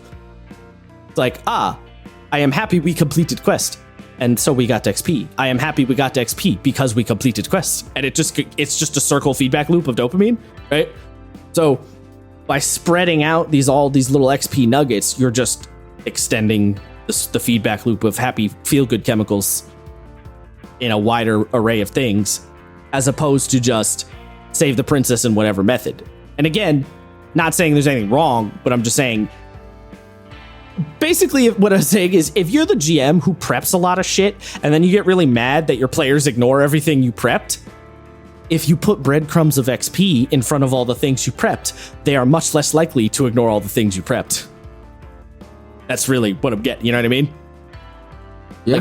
One of the big reasons back in the old days for D&D that players would explore every single room in the dungeon is because you get rewarded for the gold that you would find in the dungeon, and you didn't want to miss out on any gold, so you had to check every room to see if there was gold in the room. So if you give players XP for checking every room, even if it's not finding anything, if you just give them 50 XP for every room in the dungeon they explore, they are very likely going to check every room, or at the very least try. That's the and I know, and I can even agree. I can even use an example of this working on myself, because while playing Baldur's Gate 3, I'm doing literally that. Right? Like, I'm checking every room. I'm trying to talk to every NPC, of which there is a just bro. The Isaiah, I don't think you're ready. The amount of voice acting and NPCs and mocap work that is in this game is just unbelievably ludicrous. Like, you will go into an area and you could talk to every single random ass person walking around, and you have no idea if they have something important to say or if they're just going to give you one little throwaway line. But some of them could have an entire whole quest lines just out of the blue. Like, you just talk to Jimbo the merchant, and Jim's like, hey, could you do X, Y, and Z thing for me? I know you're going over to this place, so like, if you could do this while you're over there, that'd be awesome. And then Jimbo the merchant gives you a +5 sword of fucking bitches up, and you're like, bro, I love you, Jim. Like, like, it's crazy. So it works. It like that's really what I'm saying. It just works. You know what's funny? Call this me is kind Todd of Howard. This is kind of related, but this is something that I'm developing as I'm getting older, and this is really bad. I just want to read less in my video game. I have great news for you, Isaiah. Very little reading in that game. Oh, thank God. That's just slowly becoming I'm getting back into 14 again, and I'm just like, God, there's so much fucking reading. Please make it stop. I just want to kill things. Listen. Everything is voice acted in Baldur's Gate 3. Literally everything. So, like, you do not have to do much reading. There are, like, notes and books and stuff to pick up to read if you want, but you don't have to. So. You know what's funny? Were you one of those people who played, like, a game like Skyrim? It doesn't have to be Skyrim specifically. But, like, any game where you could pick up books off the shelf, and you picked up every single book on that shelf, and you didn't open a single one of those fucking things in your inventory? No, what I do is I'll pick them up, and then I'll open them to see if they give me anything, and then not actually read it. So, like, for example, Solasta does this, yeah. Okay, yeah. I do this in Solasta, yes. I will open it and then never read it. Yeah, you open it and flip through the pages, and then it's like, you got a quest from that book you just read. And I'll be like, oh, okay, cool. But I didn't actually read it. That being said, if it does give me a quest, sometimes I'll be like, oh, let me go back and actually read what the book says to see why it suddenly gave me a quest. Yeah, that's fair. I mean, if you're like looking for clues, but if it's like, there's an ongoing bit. If it gives you like a recipe for something, right? That's pretty common too. Well, there's an ongoing bit in like Skyrim. I guess it's not ongoing. It's been out for fucking a million years. But like, you can find this smut novel written about an Argonian. Oh yeah, the lusty Argonian maid. Yeah. I didn't even know that was a thing. I must have picked a few of those books up at least. I'm not fucking reading them. I don't know why I knew that was a thing. I don't know why I knew about that meme when I played, because I did actually play Skyrim, although I don't like it very much. Big same. But I don't know why I knew that meme, but I did know that meme. For some reason, I knew about the lusty Argonian maid. Don't remember how or why. Oh, you know what's even better version of this? Conan. Oh yeah, there's a lot of that. So much lore in Conan Exiles. Yeah. You ain't catching me reading none of that. I'm not doing it. Yeah, no. I play Conan to hire my first employees and kill things. I do not play for this game's lore. I already know Conan's lore. I don't need to learn it. You're looking at you're really just, what you're doing is you're role playing Conan. You look at the book and go, I need not. Silly books only need lamentations and violence. Yeah. Look, Conan did all of his reading when he was younger. He didn't need to read no more. Oh, what? You don't need to read to rule a kingdom?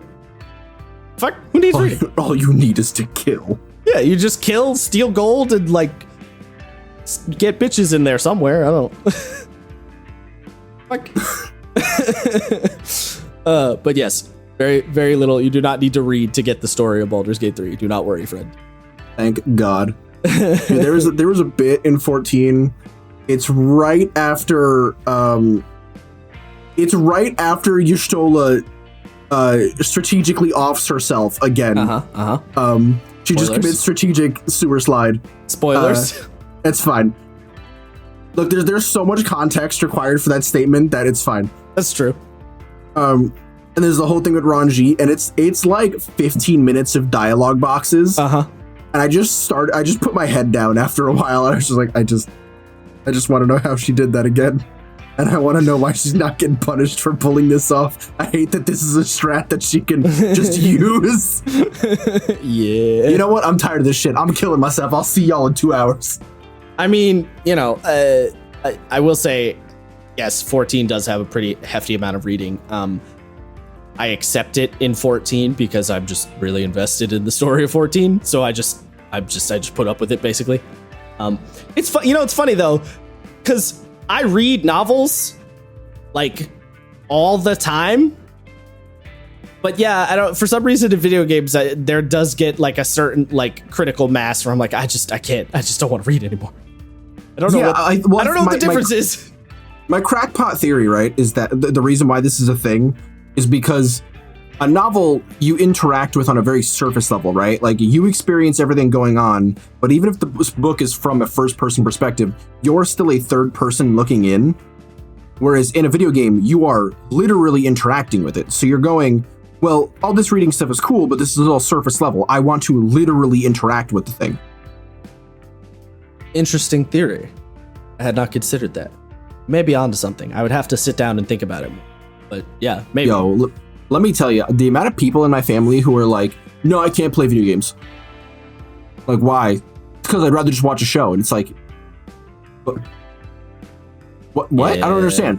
And then, like, someone very specifically, there was like, oh yeah, video games can't be scary. Movies are scary. And I'm like, you realize that you don't interact with a movie other than watching it.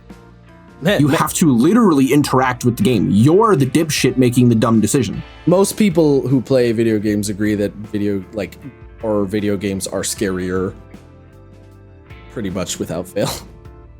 Because it's you. You're the fucking idiot. Yeah. Like I mean, I will. You know, the one defense I will, because I have heard people be like, oh, how could I possibly be invested in a video game story? Like, that sounds ridiculous. And they think that, like, and I'm like, well, you get invested in movies, right? And they're like, yeah. And I'm like, all right, well, it's the same thing. And they're like, no, it's not. It's like, particularly the reason older people have that opinion is because something you have to realize is when video games first came out, you know, video games were Pong, Galaga, right? Which didn't have a story, and then you had Mario, which barely has a story. You know, it took a long time for video games to get to the point where they had like genuinely deep stories. And even in the early days when games started to have stories to them, you know, the person who wrote the story of the game was also the artist who drew all the textures, who was also the animator for all the combat, right? Like, they didn't really have like writers who that was their job. So a lot of the early video game stories were like, you know, they were fine. They did the job. You know, the writing of Devil May Cry 1 is not something you're going to write home about. No. As I fill your dark heart with light. Right. Like, it's, you know, that sort of thing. So the idea of video games having like stories that resonate with people, if you're older, I can understand why you would have a hard time thinking that, because the earliest video games you saw did not have that. And as you're growing up, you're not continuing to interact with the medium. So why would you know anything about the new advances that have occurred? You know, like, I get it to a point. That being said, being a little ignorant shithead about it, being like, no, that's for silly children. I mean, yeah, dick move, bro. Like, that is unnecessary. Well, you know what's funny? You should be a little more open-minded about it, for sure. Agree. Well, yeah, 100% agree on that end. But you want to hear something really funny that you just mentioned, like the older folks? I remember I told you that my grandfather was super into Final Fantasy. Yes, you've mentioned this before, yeah. I knew that he liked playing the games. But according to my dad, he was like super invested in the story of 10. Good. As he should be. And he canonically really hated chocobos. Odd choice, but okay. So my grandfather had really bad arthritis. Uh-huh. And in 10, when you jump on and off a chocobo, he had trouble hitting the button again to get back on / off the chocobo. I see. So he would fat finger the controller and couldn't get back on or off. And he would just bitch to my dad all the time about the chocobo that he couldn't get on or off. No, not the chochobo. Yeah. Oh my god. Like este maldito chochobo. It's the funniest shit, dude. I told that to Brett, and Brett is unironically referring to them as chochobo now. Chochobos. Yep. No, oh my god, I can't. I wasn't ready. So you remember in 10 you can give the Aeons like unique nicknames like Pokemon? Yeah. You know my grandfather nicknamed every single one of the Aeons? Oh my god. I don't remember what any of them were, but I know he did. I still can't get over Chochobo. Chochobo, yeah, it's fantastic. Fuck, that's a good one. That reminds me of there was a guy I knew one time who was dating a friend of mine, and he said Kokobo, and I was like, absolutely not, sir. What the fuck did you just say? What did you just say to me? Apologize to me. or no, sorry, no. He said Chocobo. That's what it was. Chocobo, yes. Because he was like, oh yeah, my necklace is the metal Chocobo. And I was like, the what now? And he showed it to me. It's the metal Chocobo from Kingdom Hearts 1. The one you get from Cloud. And I was like, what'd you just say to me? Again, apologize to me. What did you just call my people? That's fucking A, dude. That was an insane tangent. Where are we? What day is it? I don't know. Just thinking about the Chochobo. Chochobo. It's like adobo, but Chochobo. Yeah, it does have the same energy, doesn't it? Oh my god. I might actually start calling them Chochobos. Fucking A. I almost like that better. It does have a certain an energy ring to it. Yeah. Holy fuck. Dude, that I can tell you like the long version of my grandfather's journey to Final Fantasy. It's wild. Okay, well, we'll pocket that one. To wildly pull us back, the one last little thing I wanted to say on the like why use the sort of drip feed of XP and the quest XP versus just doing milestone. Milestone often has this like air of being hidden behind the GM curtain, right?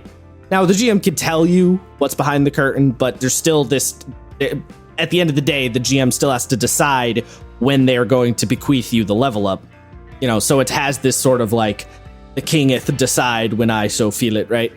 And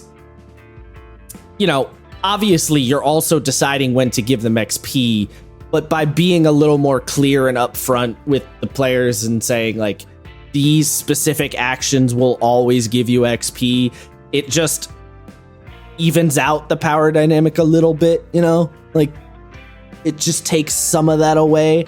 Like obviously again, you're a GM, like obviously it's never ever going to be even, but it sort of evens things out a bit. I think it helps personally. Maybe some people don't care. In fact, probably a lot of people don't care. But I care about that because I think the psychology of the game in relation to the psychology of the table is very important. And listen, I know a lot of you motherfuckers out there like, the game doesn't influence how I think. It does. It absolutely does, and nothing you can do will stop it. Yeah, it sort of has to by nature. Like it literally, you have to interact with the rule system. Yeah, it literally has to influence your psychology. You will have to shift your thoughts to interact with the rule system, and if you don't, then you get nothing. Yes. Like also, if you're playing 5e and you're like, no, I'm just going to go off and be a farmer. It's like, okay, cool, but you're not like, you're not getting XP for just being a farmer. Like, you're not playing 5e then. Like, yeah, you're just off doing your own thing now. And also, quite frankly, tabletop games often will sort of leave. Like tabletop games often are trying to invoke a certain degree in thought in you, whether it's a really shallow one or a deeper thought. Like obviously, Monster Hearts. Right. Like 5e is not trying to invoke that much thought into you other than like, be cool guy, save world, right? But like, other than, don't you just want to go ape shit? Yeah, right. But it is sort of influencing your thinking in that direction. Whereas something like Monster Hearts is very actively trying to say something to you and influence your thinking about the real world, you know? So like, yeah, it's going to mess with your psychology. There's totally a reason why the meme of people have their gay awakening when they play Vampire the Masquerade. There's a reason that meme exists and is real and happens all the time. Like, you know?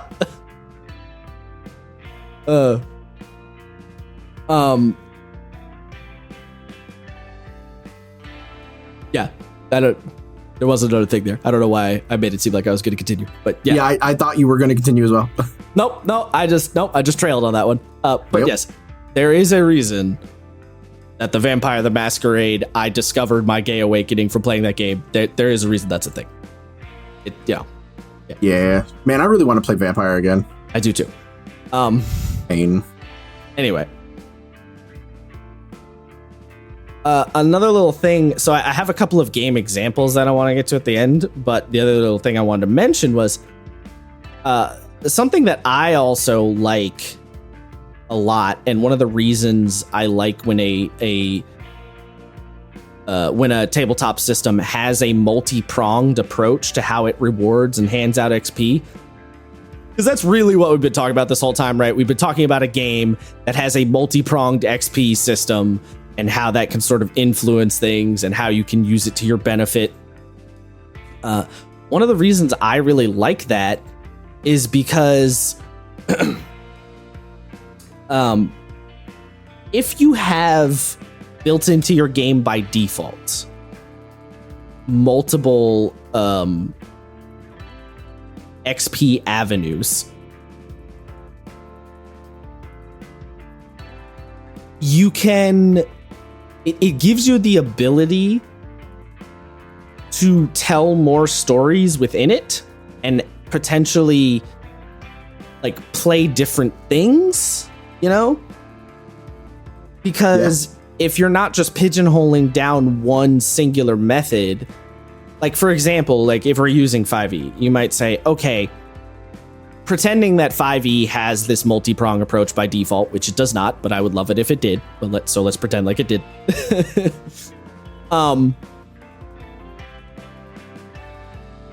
If you could say, all right, well, I want to play 5e, you know, but I want to do a little less Conan and a little more Game of Thrones. I want to lean into the sort of social, like, dynamic, the political intrigue stuff more. Then you could look and go, all right, well, what I'm going to do is instead of just everything being a somewhat even, being rewarded evenly for everything, I'm going to add a much more heavy reward weight to the social pillar. Or I'm just going to have the social pillar reward come up more often so that I'm not slowing down the pace of, because technically rules is written right now. If you were to do, Game of Thrones political intrigue stuff, you would basically grind your 5e game to a halt in terms of like progression. Your players are going to take forever to ever get to like the next level, right? Because if you go only by fights, you're probably not going to be fighting very much in this hypothetical Game of Thrones campaign. So instead, if you have a multi-pronged approach, then you can weight the different prongs, different amounts, and just go, all right, well, we're going to lean more into the social stuff, so I'm going to weight the social pillar more. Now, this does not solve the problem of the fact that 5e characters are box of knives, and, the only thing you can do with a knife is, like, stab and cut things, but whatever, that's a different topic in terms of how game design goes. I think I've definitely also talked about the whole box of knives thing before. I believe so, yeah. Yeah, it basically go ahead. I was gonna say I think you can go a step further on like that first point you made in this bundle, which is like it allows you to. I go as far as to say that it just forces you to think differently, and not in a negative way, right? You say, okay, well, this is assuming that you're talking about like a typical person who wants to run D&D and not someone who's only thinking about murder and therefore is only going to go down the murder path all the time. Right. You're going, okay, so I want to do some cool political intrigue shit. Oh yeah, okay, so I can give them XP for doing this, and then they can XP for this, and they can XP. Okay, cool. So which means I can do this, and then I can have a fight. Versus typical D&D where it's just like, okay, so they'll do this, and that'll probably take like 7 or 8 sessions, but they're only level 4, and I want them to fight a dragon at the end of this arc. I have to put a fight in there somewhere, fights in between to give them the Yeah, if you have more avenues, it just changes the way you think about the game, and and you can do it in 5e, right? Like, thankfully, 5e does have enough wiggle room within its own rule set to pretty, in my opinion, pretty easily sort of circumnavigate if you have like enough familiarity with the rules. But if those restrictions just aren't there, then you don't have to worry about it at all. Yeah, I think the idea that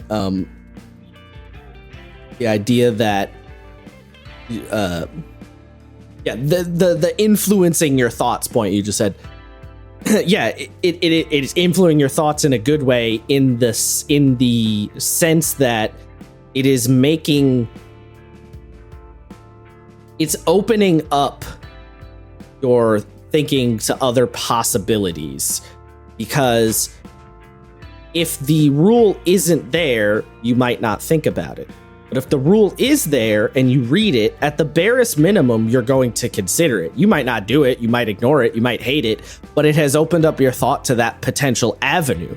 And I think that's basically why I always preach that if you're really into tabletop as a hobby, you should read multiple games, because multiple games will open up your thinking in more directions than just playing one game or honing in really specifically on 1 or 2 games, So yeah, it is literally what you said, influence your thinking in a good way. In the same way that, in real life, traveling outside of the town you live in will change your thinking. Whether you agree with it or not, it will influence and change your thinking and open you up to other ideas and thoughts and other concepts in the world and culture and all that fun stuff. Yeah. And you might say, well, tabletop's not that serious, but it can be, though. It absolutely can be. Because as much as y'all motherfuckers might not like it, tabletop as a hobby really gets in your brain in a way that a lot of other hobbies don't. It makes you think things. Do with that what you will. Sounds like a big gay agenda advertisement. It kind of is, yes.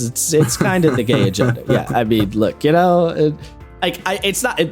I'm not going to tell you that Vampire the Masquerade won't make you a little more gay than you might otherwise be. Yeah, I'm not going to say that Vampire will almost certainly make you at least a little bit more gay than you otherwise would be. It might make you consider gay just a little bit, just a smidgen. Might be a 0.5%, but it's a 0.5% gayer. Look, everyone's a little gay. So, you're just going to bump that percentage up. Whatever. Yeah. It could be % of a percent. Doesn't matter. This maybe this is too heavy of a thing, but the idea of discussing the topic of like how tabletop is a weird, unique hobby in the way that it like actively fucks with your mind. That could be a discussion at some point. I don't know. Yeah, I mean, look, I don't see a reason to shy away from heavier topics. No, I'm not saying shy away. Just, you gotta strap in for something like that. Potentially. Yeah, for sure. Potentially. I don't know. Anyway. So yes, it's that idea of giving you more options, more stories to run within the game, influencing your thinking, expanding what you consider, all that shit. It really, it's like, I understand why people like the milestone approach. I do, I get it.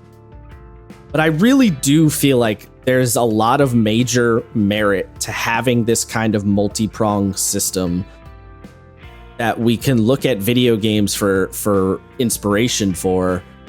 And like, I don't know. I just want people to not bury their head in the sand as much, I guess, and just think about it and consider how it could really potentially help their game or make their game more interesting. You know, I don't know. I'm not trying to get on the anti-milestone soapbox too much, but you know, I've said my piece on that before, so. You know what I mean? I don't know. Like, am I being so unreasonable? You know? No, I mean, I don't think you're being unreasonable. I think there's certainly something to be said about finding a middle ground, like the, you know, more, what's the word I was looking for? What did we say before? Like staggered milestone, where it's like, oh yeah, you do this, you get a milestone. When you get 10 milestones, you get like a level up.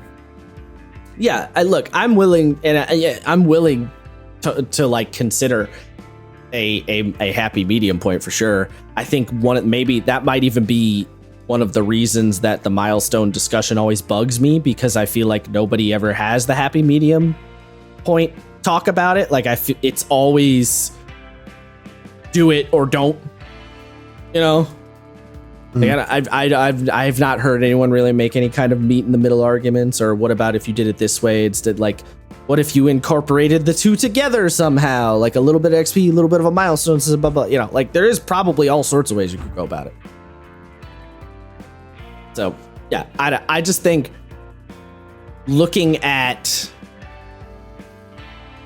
playing Baldur's Gate as much as I have been, and then thinking about other video games I played that use kind of a similar system, and then, you know, Baldur's Gate really, like, obviously a ton of video games use the same XP system as Baldur's Gate. It's just Baldur's Gate being so close to D&D bubbled all of these thoughts to the surface for me, and quite frankly, if Baldur's Gate didn't do it, Celasta probably would have done it eventually anyway either, so, you know, it just happened to be the one. It's like, it made me think about all these other games. I'm like, oh yeah, there's actually a lot of potential here. You just have to sort of tweak it to fit the medium. So you would have to adjust some things probably to make it really jive with a tabletop game. But, you know, I don't see any reason why designers couldn't write in a system like this in their game. And I do know part of the concern, and I should have probably made a note of this earlier, so I would have remembered to mention this a little earlier. I do think part of the concern is if you're the tabletop designer and you go, okay, I want to do a multi-pronged XP system, a la the Baldur's Gate style. It's going to be really hard for me to write down hard-coded, straightforward methods for how to go about it. There's going to be some of that tabletop ephemeralness. And one of the reasons that D&D saying kill monster, get XP, I think one of the reasons it is the way it is because kill monster, get XP is very clear and binary and straightforward, except for when it isn't.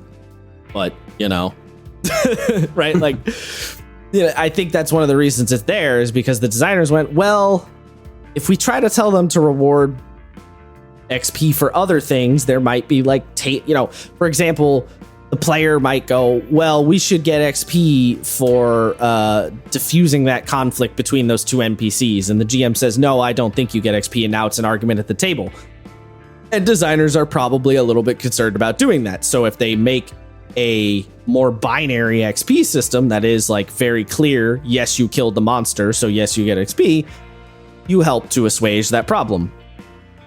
But you can never assuage it 100% because the ephemeralness of a tabletop game is what it is, because it is both the biggest strength and weakness of tabletop is that ephemeralness. So, you know, you can't avoid it, so lean into it is, I guess, my thinking on it. And now I'm going to talk about some games that lean into it. But before I do, Isaiah, any thoughts on that spew I just went on? No, I mean, I do agree with you for the most part. I think finding an interesting middle ground between, like, just giving people a level when they do something good, and or staggering out some sort of like drip-fed growth. Drip-fed? Yeah, let's go with fuck idiot. Like drip-fed level growth, I think if you can find a happy medium with those two, that should probably be. And I feel like that is what most people who do milestone or limited milestone do. I guess I'm gonna call it now limited milestone. Limited milestone, yeah, right. Because I like smaller XP numbers. Yeah, well, like because the last two people I've played with who did milestone. Well, okay, let me not, because there was the last one I played with, it was XP, but there was about 3 separate times where it was just, okay, we did the big mission, you guys just milestone into the next level. Doesn't matter like what you were at previously. You finished a character arc, you've done X, Y, or Z. Oh yeah, I mean, I did that in our campaign. You did, yeah. I that one, I feel like the reasoning for that was a little different. What do you mean? Because we got the like mana shard to give us level up. Oh yeah, I mean, I worked it into the narrative, but I did do the thing where I essentially did milestone jumps at 2 different points in the game, just to sort of, you know, bring things back to a little like a checkpoint, like a set point, to be like, all right, everyone hop to here. Okay, now I know you're all at that baseline. You know, and that is essentially a hybrid system, right? Like I only did it twice, but I did it in 2 points where I felt like it made sense and I wanted to do it, you know? So it like, yeah, doing something like that, I think is a valid move to sort of, you know, maybe every once in a while, yeah, just doing the level jump makes more sense in that particular scenario. Sure. Or maybe, you know, or maybe you realized you did your math wrong at some point and you wanted your players to be at level 5, but they're actually at level 4. And I can't squeeze in. How's it going? Right? Like, oh, you're like, oh, well, I can't squeeze in, or I could squeeze in more fights, but it would be kind of weird and awkward and the pace of the story would get fun. You know, you guys just jumped to level 5 this time because I messed up somewhere on my math, right? Like, I mean, that's a totally valid method. My players are in the 15 to 14 range right now in my game, and you know we're getting into the last arc, and you know we've been on hiatus since June, I think. So I've literally been like, you know what, y'all, there's been so many boss fights or what have you that I never gave you XP for because you didn't actually do the boss fight. You like talked your way out of it. So just take 3 levels, like we'll just jump yourself to 17. We'll call it even. Yeah. Yep. Yeah, like. And then that sets everyone at baseline. You're like, all right, cool. Now I know where every character is. It can sort of even my math out. I can reassess. Yeah, totally valid halfway point. The other thing though is, I guess I don't know. Do you think I'm on to something with the designers being afraid to do something like this because it has to have a little bit more ephemeralness? Could cause a table argument. Like, I don't know. I don't know that am I barking up a weird tree on that one? I don't know. No. I think that might be a part of it for sure, but I don't think that might be the biggest reason. I think it could be something else more. Yeah, for me, the thing that rings the most true is that it would take a lot of time and like experimentation to get it to work seamlessly. And it's like a dev time issue. Yeah, that's maybe what I genuinely think it is. And you know, yes, sure, because I agree. There definitely could be either, you know, overzealous players who are like, I did anything, give me XP right now. Right. And then you get the asshole GMs where it's like, yeah, not quite my tempo, so no XP for you. Right. Yeah. Both are possible, but I wouldn't. I feel like those individuals are like the you know, fucking blue moon of the blue moon, you know, like. Well, I also feel like the reason that I think you shouldn't be concerned about those the blue moon individuals, I like that, that's a good phrase, is you're going to have them regardless. Like, it's impossible, again, because of the ephemeralness of tabletop as a hobby. You're going to have them no matter what. It's impossible not to. So there's no point in trying to like design them out because you just can't, you know? Yeah, you're just not going to win. Yeah, yeah, it's a losing battle. It's like, oh, you know, because you only get XP for killing monsters in 5e, then they got around this problem of the table argument for what counts as XP and what doesn't. And then you go, Yeah, except for that part where if the players knock out all the bandits and then they say, do we get XP for the knocked out bandits? And then the GM goes, well, no. And then the players go, but we defeated them. We brought them to 0 HP. And the GM's like, yeah, but there's still a lot. And then surprise, surprise, you have the table argument again. Like, it's just, it's going to happen no matter what.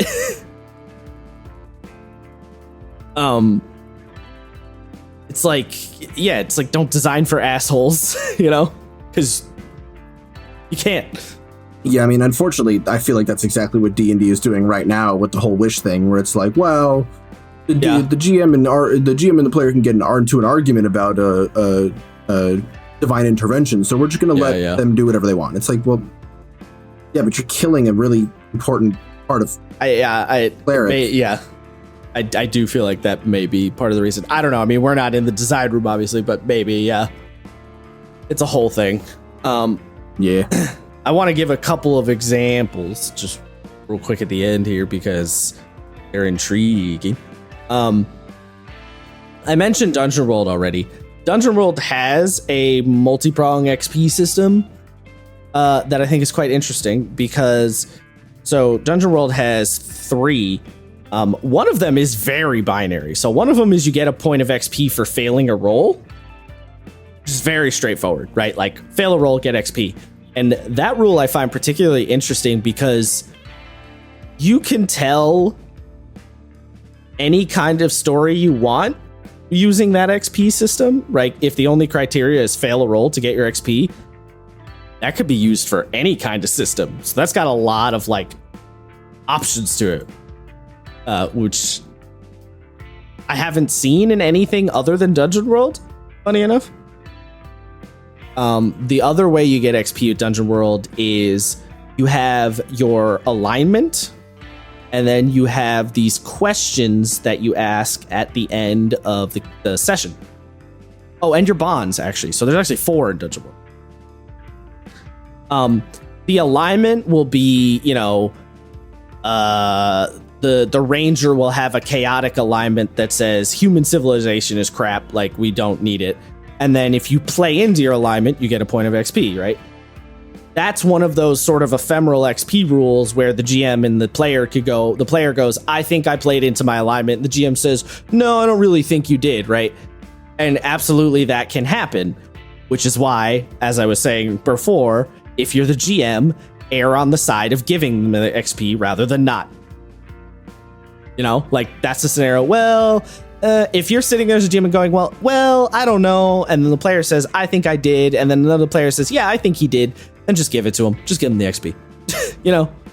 There's no point in fighting it. And don't fight it. Just let him have it. The other thing is the end of session questions, which the GM actually decides. So the GM goes through the 3 questions. I forget what they are, but it's like, did we fight something interesting? Did we discover something major about the world? Something along those lines. And there's 3 of them, and you can change them. The game literally says if you want to use different questions, go for it. And if you say yes to any one of those 3 questions, you can't proc all of them. You can only proc 1. So if you say yes to any of them, you get 1 point of XP at the end of the session. That one is entirely decided by the GM, which I think is an interesting little clever design thing because the alignment, the players like, I think I played into my alignment, and then the GM questions, the GM can decide. So there's a little bit of a back and forth there, a little bit of a tip, keeping the balance. Also, the GM can't tell you no about, anytime you fail a roll, you get XP. The GM obviously cannot tell you no on that one. So there's no way for the GM to be like, well, no, I don't think you failed this roll. It's like, well, the numbers clearly say I failed the roll. Yeah, it's like, I don't know what... There's no way for you to get out of this one, bud. Yeah, Alexa, hit him with the math is math meme. Like, yeah, math is math. And then the last one is bonds, which is decided between players. So, for example, one of the fighters' bonds is something along the lines of... this character is soft and weak. I will make them strong and hard. And yes, I believe it is worded like that. Yeah, I believe it is. Yeah, because I played Samir as a fighter. Yep. Right. So like, oh, the rogue is soft and weak. I will make him strong and hard. And the players decide between each other when that bond is resolved. And resolved could mean neither of the characters care about it anymore, or the fighter's opinion of the rogue has changed, or the rogue died. Which is always my favorite. That's like my favorite one when it comes to bonds in Dungeon World, is like, oh, I have a bond with this character. What happens when they die? Well, the character dies, but you get XP, bud.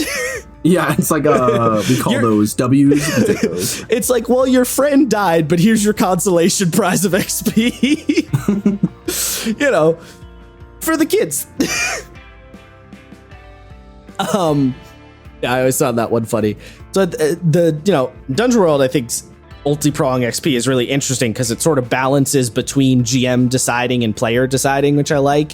And again, it's pretty open, like failing a roll, and then you have the 3 questions which you can change, and then you have the bond system, which is not genre specific. The only thing that's really like D&D-esque genre specific is the alignment one. So the other 3, if you wanted to tell a different kind of story in Dungeon World, you could adjust those other 3 XP. Well, the failing one you don't even have to touch. That one you can leave as is. The bonds one you could just slightly reword some of the bonds and you're good. And then the questions, you could just write new questions. So it's like you have all this potential to play like an entirely different kind of vibe or story in Dungeon World. Going back to my point about being able to do different things. The next example. So I know you were reading Cyberpunk Red a little bit. Did you look at the reward system in that game at all? I haven't. So remember, I had to very, very surface level skim Cyberpunk, or I would be like, you know what, guys, maybe post-apocalypse. I'm kind of tired of this shit. That's right. You forced yourself to specifically not read it on purpose. That's right. Yeah. I looked at it and was like, I can't do this. Yeah, no, that's fair. So the improvement system, that's interesting. So you get XP for like mission completion, which, standard quest XP. The one that I find interesting there is there's only 2 ways to get XP. There's the mission one, but the other one is more interesting, where you declare yourself as a certain type of player, and then you get XP based on the kind of player you are. Which I thought was very interesting because it leaves a lot of like wiggle room, and it's not based on the character, it's based on you as the player. So, let's see if I could pull it up. Yeah, well, convenient. My PDF was on the right page. hey, So you have warriors, socializers, explorers, and role players.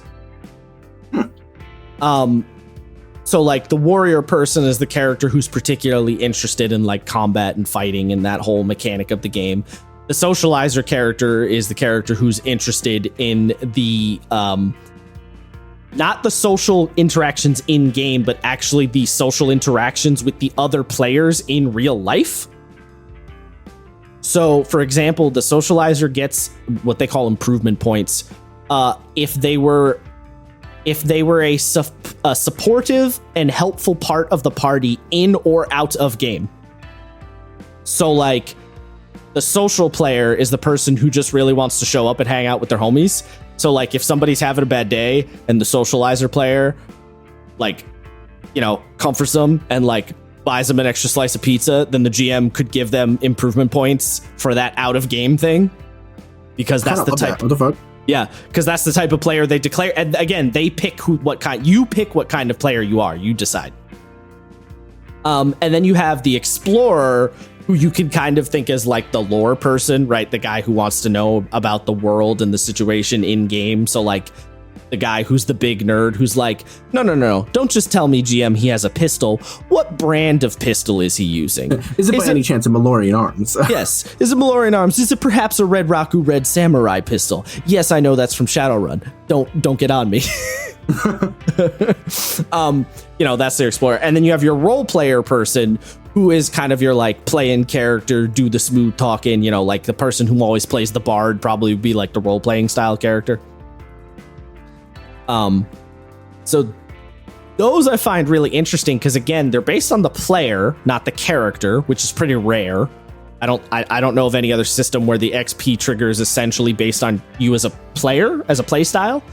And it's chosen And those 4 things are broad enough that you could slot them into all sorts of like style of game, right?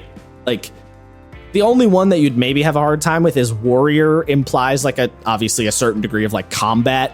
So that one, if you wanted to play political intrigue, Cyberpunk Red, that one, maybe it's a little bit harder to fit the warrior one in, but the other 3 all fit fine, you know? Can you imagine someone wants to play the role player and they just unironically memorize all of the fucking lingo? That would be amazing. You know, there's definitely a player like that though. There's players like that. Oh, absolutely. Sure. That would be me. Yeah, I'd actually kind of love that. Well, and it's like, let me tell you, some of the fucking Cyberpunk lingo is wild. So stupid. I know. Like, I hate Preem. That one kills me. Yeah. Like, there are some where, like, calling something Nova, so you're like, okay, well, so if something's hot, then you like Nova, it's supernova. Okay, there's like you can draw a direct path from Cyberpunk to actual real life. Preem is just a shortening of Primo, which is a fucking... already a shortening? Yeah, it's just like, stop, cut that shit out. But Primo is a shortening of premium, I think, right? Yeah. Yeah. It's also like if you call someone your primo, that's like your homie, but like it's like Nakama kinda. It's kind of weird. Also, it's funny because Chumba, the one that everybody knows from Cyberpunk, comes from an actual real word from a real language. Yeah. So of course, the one that's most memorable is the one that comes from like actual fucking language.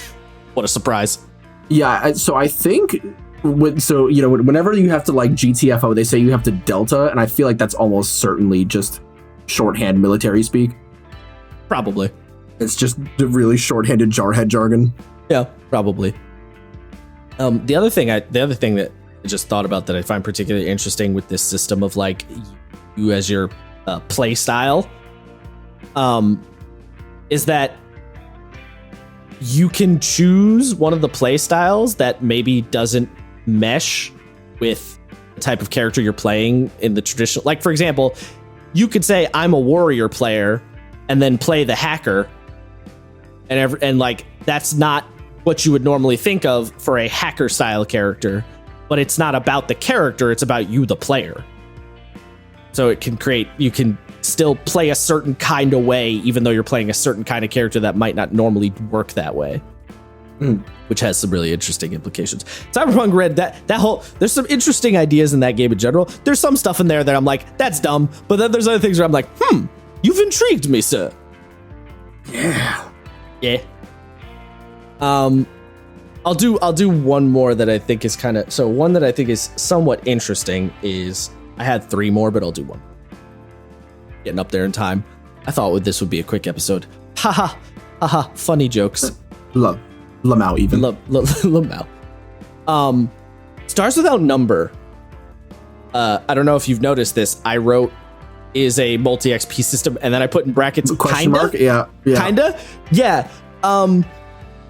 Because Stars Without Number has multiple ways that you could potentially reward your players, but you choose which one at the beginning.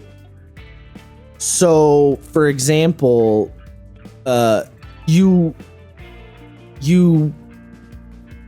not. I'm trying to remember. I should have pulled this up before I started talking. Now I look like a dumbass. So like you choose if we're gonna get XP for money, or if we're gonna get XP for quests, or if we're gonna get XP for like goals. I forget exactly what they were, but it's like you choose these different potential. My throat is getting a tad dry, getting a little up there, you know. All right, Margaret, relax. Yeah. You choose at the beginning what you're going to reward XP for, and then you kind of stick with that system. So like one of them I remember very specifically is you get XP if you want it. The game says if you want to play like a pirate campaign, you can reward your players for getting credits. So by raiding ships and stealing credits, that's how your players would get rewarded. Ergo, that's how you would do a pirate style game. Another one I think was like basically I guess basically what you'd say is quest XP, where you're getting points based on doing mission stuff for like your faction or your benefactor. And that's if you wanted to do like a more militaristic style campaign. So it's not multi-pronged necessarily in the sense that you're not doing them each at the same time, but it is multi-pronged in the sense that you can run different types of games within the system, and it gives you these different options of how you can go about doing those rewards, which I think is kind of a cool idea. Yeah, I do like that you can technically have two different campaigns of stars that will feel completely different from one another. Yeah, you still have the same base system, but you're gonna have these different. You're gonna have this like different vibe that comes out of purely based on the reward system, because again, what your game is about is what you reward players for. I feel like someone's just gonna want to murder me after I said that so many times. That's all right, but that's okay. Yeah. Like I said, I had other examples, but that's the last one I'll do for now.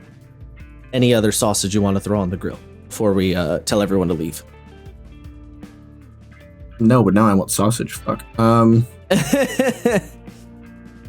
Sausage. The sausage. Yeah. No, although I mean, it's sort of a thought. Because I started. I'm about a third through Beam Saber right now, and there's no rules for this yet that I've seen, and I doubt it's going to have it because of the kind of game it is. But I do like the idea, and I've sort of been tossing an idea back and forth in my head if I do end up running Beam Saber, of maybe sort of playing into the old World War I style, like ace pilot rules. So like the more enemies that the players kill, they'll be directly rewarded for XP. But it's not like you won't get XP for not killing, right? Like you're going to get the exact amount of XP that you would get naturally, but you can sort of bolster it by specifically taking out other pilots. And that's sort of a like moral quandary I want to address to the players of like, is your fame and infamy worth you maybe like becoming a murderer because you like it, you know? Oh, so almost making your XP tracker your like reputation. Exactly, yeah. Because so the way that it worked, Blades kind of does that. It does, yeah. Although for your Blades does it for your crew and not necessarily your individual. So there's two. There's like two different versions of an ace pilot, and I believe the difference is that you have an ace is that you've downed 5 enemy combatants in a plane, and I think Ace of Aces is 15 to 20. Okay. So the idea if the players went out and like actively sought out murdering 20 separate pilots, it's like, hey, you're pretty cool, but you okay? Yeah, you good there, bud? Yeah, you're right, bud. I don't know if you're good. I'm just saying. Yeah, I mean, that's not necessarily a bad idea. The only thing is you might need to tack on some other kind of reward system in addition to that. Yeah, of course. That's it's like limited in how much you can do, potentially. I don't know, maybe not though. There might be ideas. Yeah. Look, there's lots of ways to go about it. I will say I found the stars page I was looking for. So the options in Stars Without Number are session-based reward XP, which is more or less like milestone style XP. You're handing it out, just at the end of a session. Personal goal-based XP, which is where the players decide what their goals are and then get rewards based on completing those goals. Mission-based, which is the one I was talking about before, where you're sort of like you have a patron who's giving you missions, right? Then there's the loot-based one, which is everything that, if they steal a bunch of money or whatever. And then the other one that I forgot that's kind of interesting is spending. So, a spending-based system, this works the same way as the loot-based system, but the credits they earn only count if the PCs spend them. Credits spent on personal equipment, cyberware, vehicles, or other directly useful items don't count. only credits wasted in revelry, charity, supporting an NPC's cause, building a power base, or otherwise interacting with the game world count towards advancement.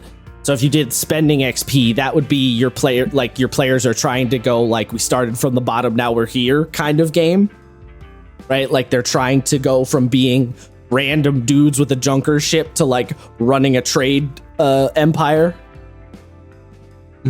which is like, yeah, because like those two there, like loot based, how much money we steal from people, or spending based, like that's going to get you two wildly different games in the same system just by changing that one thing. You know? It's power. It's power in the XP systems. Oh.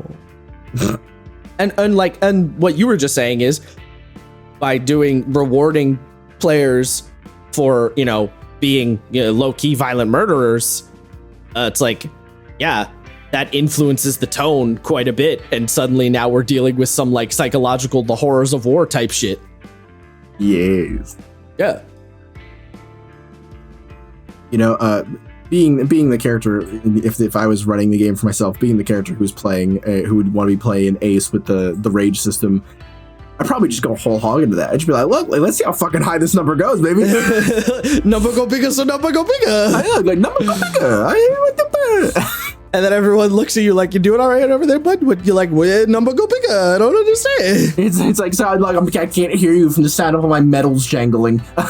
Oh my god. I can't hear you over all the dog tags I've stolen. Oh, what's that? My paycheck's higher than yours? Couldn't be me. Shame. God, right. I want to fucking run Beam Saber, so especially because of Armored Core, I really want to run Beam Saber. Because now because one of the things that the game says that you should have for your mech is a call sign. Right. So right, now I'm just course. like, fuck, I want a call sign. So What a fucking call sign. Yeah. I already like you can, and I don't know if this is true, but I think you can have a different call sign for each like unit you make. And I want to make one that's like I don't know what I want to call it, but you give it the chainsaw arm and like the heavy shotgun, and just give it Barbados level of boosting and just fucking in your face shotgun for stagger and then rip you in half with the chainsaw. I want it so bad. Okay. All right. That, and I want to be able to do the centaur legs and just look at someone with a howitzer and go, "There's a man on that horse," and blast them from half a mile away. There's a man on that horse. That's my favorite one. Yeah. And then there's the, you know, and everyone wants to do the gun tank woo, and I also really want to do gun tank woo. Gun tank. Woo. Woo! Fair enough. Look, if they didn't want gun tank to do the woo, they wouldn't have made it have that pose.